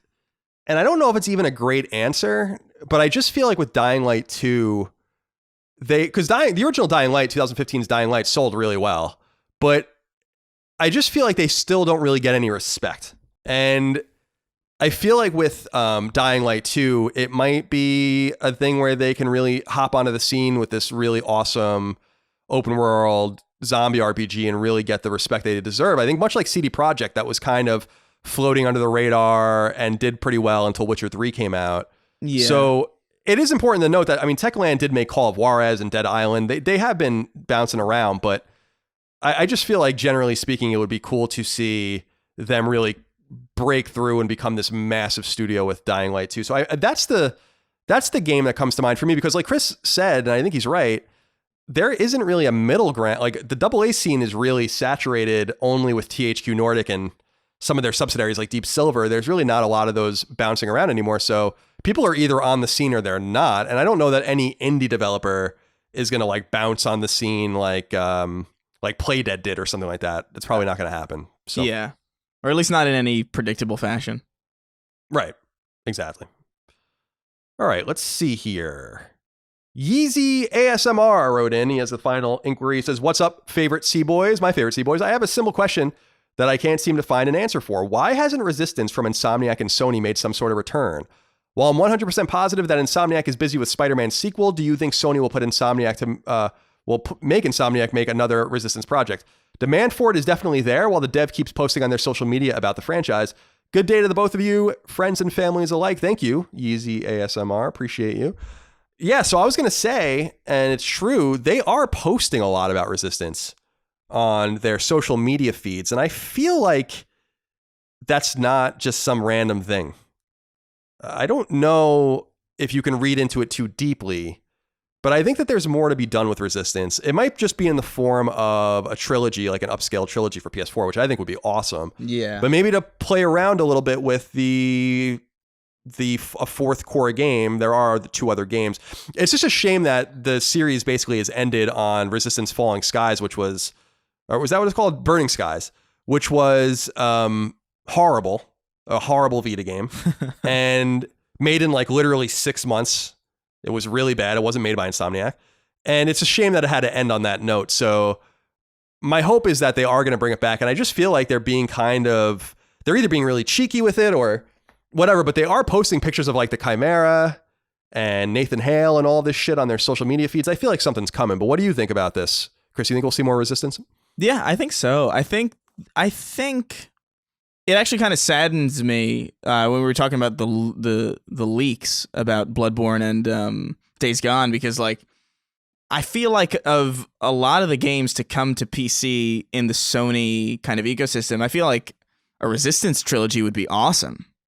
I feel like that'd be a great thing to put on PC, especially just because like PC is like so good for shooters in general, and it would introduce a lot of people who just straight up wouldn't have never had access to this franchise before because they've been stranded on PC, an opportunity to play it. Like, I mean, unlike Halo Combat Evolved and Halo 2 were both on PC for years. Like Gearbox ported the first one, and then I think I think Bungie might have outsourced Halo 2 to some developer for Windows Vista or whatever the hell. But like Resistance is entirely new to that entire ecosystem, and like putting that out either simultaneously or like maybe to tease a new Resistance game would be really, really cool. And I would love a Resistance trilogy. It's a shame that it's like just completely unplayable on PlayStation 4. It's a shame. Yeah, it's weird. I know that they had this weird tension between Resistance and Killzone in which one would be which, but I think there's a place for both of them, and it seemed like they really wanted to enhance Shadowfall on PS4 by kind of ignoring Resistance. Also, Resistance 3 took an extra year to develop, and it didn't sell extraordinarily well, although that was largely due to bad marketing, which really infuriated Insomniac internally, as they told me at the time. So I think that there's more to be done here. It's important. Yeezy brings up that they're busy with Spider-Man 2. They definitely are, but Insomniac has 2 offices, one in North Carolina, one in Burbank, where Chris lives. The North Carolina team's making Ratchet and Clank, so we know that that's happening. And then Spider-Man's being developed largely in Burbank, but they have more than one team there, including a VR team, and they made some indie games there. So it's entirely possible that they're internally porting Resistance or working on a Resistance game there at the same time that Spider-Man's in development, at the same time that Ratchet and Clank's in development. And with Insomniac being brought back into the fold as of last year, or being brought into the fold as a first-party studio, as opposed to a second party, Sony always owned Resistance, but the best Resistance games came out of Insomniac. Bend made a good Resistance game actually on PSP as well, people might remember, called Retribution. But I feel like Resistance is going to come back. I would love to see more of this. I think that the tale of the Chimera and the invasion of Earth and all that is good stuff, and there's life yet there. And I just don't think that they're teasing these things on social media for no reason, but we'll see what happens. I mean, this could be one of the things that they might reveal for PS5 when we see the console. I don't know, but that would be nice. And Chris is right. It is a shame that these games aren't even playable on PS4. I would love to play through all of them again, get the platinums and go crazy with it. Resistance Fall of Man never even had trophies, so it would be cool to play that for the first time. But Yeezy, thank you for your question. Appreciate it. Chris, that's all we have for this week's episode of Sacred Symbols, a PlayStation podcast. Remember, we are going to start with episode 96 going live on Fridays for patrons and on Mondays for free feeds. So it's going to be until May 1st. You'll get your first episode in that style. We aren't missing any weeks. It's just going to be delayed by 3 days so we can get into this new time schedule. So it'll go live on the 1st for patrons and on the 4th for free feeds. And then we'll go from there every Friday. Sacred Symbols Plus will go from Fridays to Tuesdays now. So you'll see Sacred Symbols Plus go live on the 24th and then again on the 28th as we segue into this new schedule. So no missed episodes, no missed weeks. We're just inverting everything. Let us know what you think. We can always go back if it doesn't work, but I think this will benefit our show. Yeah. By doing it this way. Chris, do you have any closing comments before we head out? Nah, man, I'm going to go back to Final Fantasy. Cool. Sounds good. I'm going to. Hey, you know what I've been noticing lately? I've always kind of stayed static on Twitter. Like with I don't really gain Twitter followers, but I feel like I'm losing them lately. I wonder why that is. I wonder if I'm being annoying on, I don't know. That stuff ebbs and flows. Yeah, it's weird. Like, or if like the old accounts are being deleted, which is would be kind of nice. I'd rather just have an accurate look at who exactly. Like, even if I have 165,000 followers or something like that, even if it was like literally 80,000 real people, I'd rather just say 80,000 then. Yeah, I don't care about losing them. I just want to know who's following me, because it kind of hurts my feelings a little bit. Oh. You know, it's like, oh, well, you know, like what am I doing wrong? Because I'm, you know, who am I offending? No, probably everyone. Oh, I know. Because I think, especially when I was on Joe Rogan twice and I got like a shit ton of followers, like tens of thousands of followers. And I think I'm slowly losing those guys as they realize that I just talk about video games and like farts and shit. Yeah, probably. So that probably has something to do with that. But follow us on Twitter, follow us on Instagram, follow us on Twitch. Remember, I'm doing G.I. Joe related Twitch streams randomly, Long Island Viper. If you want to check that out, there's really no reason for you to check it out, but hope you do nonetheless. We'll see you next time. That's all I have. Be good, be safe, be well. Talk to you soon. Goodbye. Take care, guys. Sacred Symbols, a PlayStation podcast, is a product of and a registered trademark of Colin's Last Stand, LLC, and is recorded from Richmond, Virginia, and Burbank, California, USA. This show is conceived by, is written by, and is produced by me, Colin Moriarty. My co-host is Chris Raygun. You can find me on Twitter at NoTaxation and on Instagram at CLS Moriarty. Chris is on Twitter at Chris R. Gunn and on Instagram at Chris_Ray_Gun. Sacred Symbols is edited by Dustin Furman. To message the show online, please use Patreon's DM service. As you know, all of Colin's Last Stand shows, including Sacred Symbols, are fan-funded on Patreon at patreon.com/ColinsLastStand. The following names are at the producer level or higher on Patreon, and we are eternally grateful for your kindness, generosity, and fandom. Adam Nix, Ahmad Tamar, Alex Cabrera, Alex Gates, Alex Mones, Alan Tremblay, Andrew Parker, Anton K, Antti Kinnunen, Azan, Barrett Boswell, Bo Clant, Ben, Betty Ann Moriarty, Bjorn Campbell, Blake Israel, Bloody Fang, Boots, Brad Cooley, Brian Chan, Carlos Algarit, Casual Misfits Gaming, Chad Lewis, Chris Adams, Chris Bustin, Chris Galvin, Chris Moore, Colin Davenport, Colin Love, Connor Gashian, Corey Wyatt, Damon Weathers, Daniel Diamore, Daniel Margaka, Darren Gardner, Daryl E. Naiman, David Chestnut, David Ellis, David John Finnegan Wright, Don Lee, Donnie Nolan, Dylan Burns, Enrique Perez, Eric Finkenbeiner, Eric Harden, Galja, Gamer Filmaholic, George Anthony Nunez, Gerald Pennington, Gio Corsi, Greg Juliffs, Homeworld Hub, Hugo's Desk, Infinite, Isaac Wastman, Jason Pettit, Jackson Lastigua, Jay Getter, Jeff Pollard, Jeremy Key, Jeremy Shook, Jerome Ferreira, Jesse Owen, Joe McPartlin, Joey Finelli, John Schultz, John Cadero, Jonathan Reich, Jonathan H, Jorge Palomino, Josh Bushing, Josh Gravelick, Josh Yeager, Josh M, Josh McKinney, Joshua Jonathan, Joshua Smallwood, Justin Wagaman, Carl Tolman, Keith A. Lewis, Kevin R. Lord, Kiet Mai, Night Draft, Kyle Hagel, Lawrence F. Prokop, Lou and Ray Loper, Mad Mock Media, Miranda Grubba, Mark Boggio, Marius Garson Peterson, Martin Beck, Mason Cadillac, Matt Martin, Matthew Purdue, McDog 18, Megadet, Michael Gates, Michael Vecchio, Miguel A. Brewer, Mike Wayant, Morgan Ashley, Mubarak, Nathan R. of Fortuna Organic Produce, Patrick Harper, Patrick Kelly, Patrick Leslie, Paul Joyce, Peter Reynolds, Petro Rose, Phil Crone, Raul Melendez, Ray Leja, Richard Hebert III, Richter 86, Robbie Hensley, Rodney Coleman, Ross Marenka, Ryan Murdoch, Ryan R. Kittredge, Ryan Reeves, Ryan T. Mandel, Saul Balcazar, Scott Lovelace, Sean Chandler, Sean Mason, Shane Rayum, Simon Conception Jr., SL the FMA, Spencer Brand, Stephen Nieder, Taylor Barkley, TB Lightning, Throw 7, Toby Shootman, Todd Paxton, Tony Zaniga, Toothless Gibbon, Travis Plymel, Tyler Bello, Tyler Harris, Vexius, William O'Carroll, and Zach Parsley. In a Siberian wilderness. Ooh, my voice cracked. Look at that. Whoa.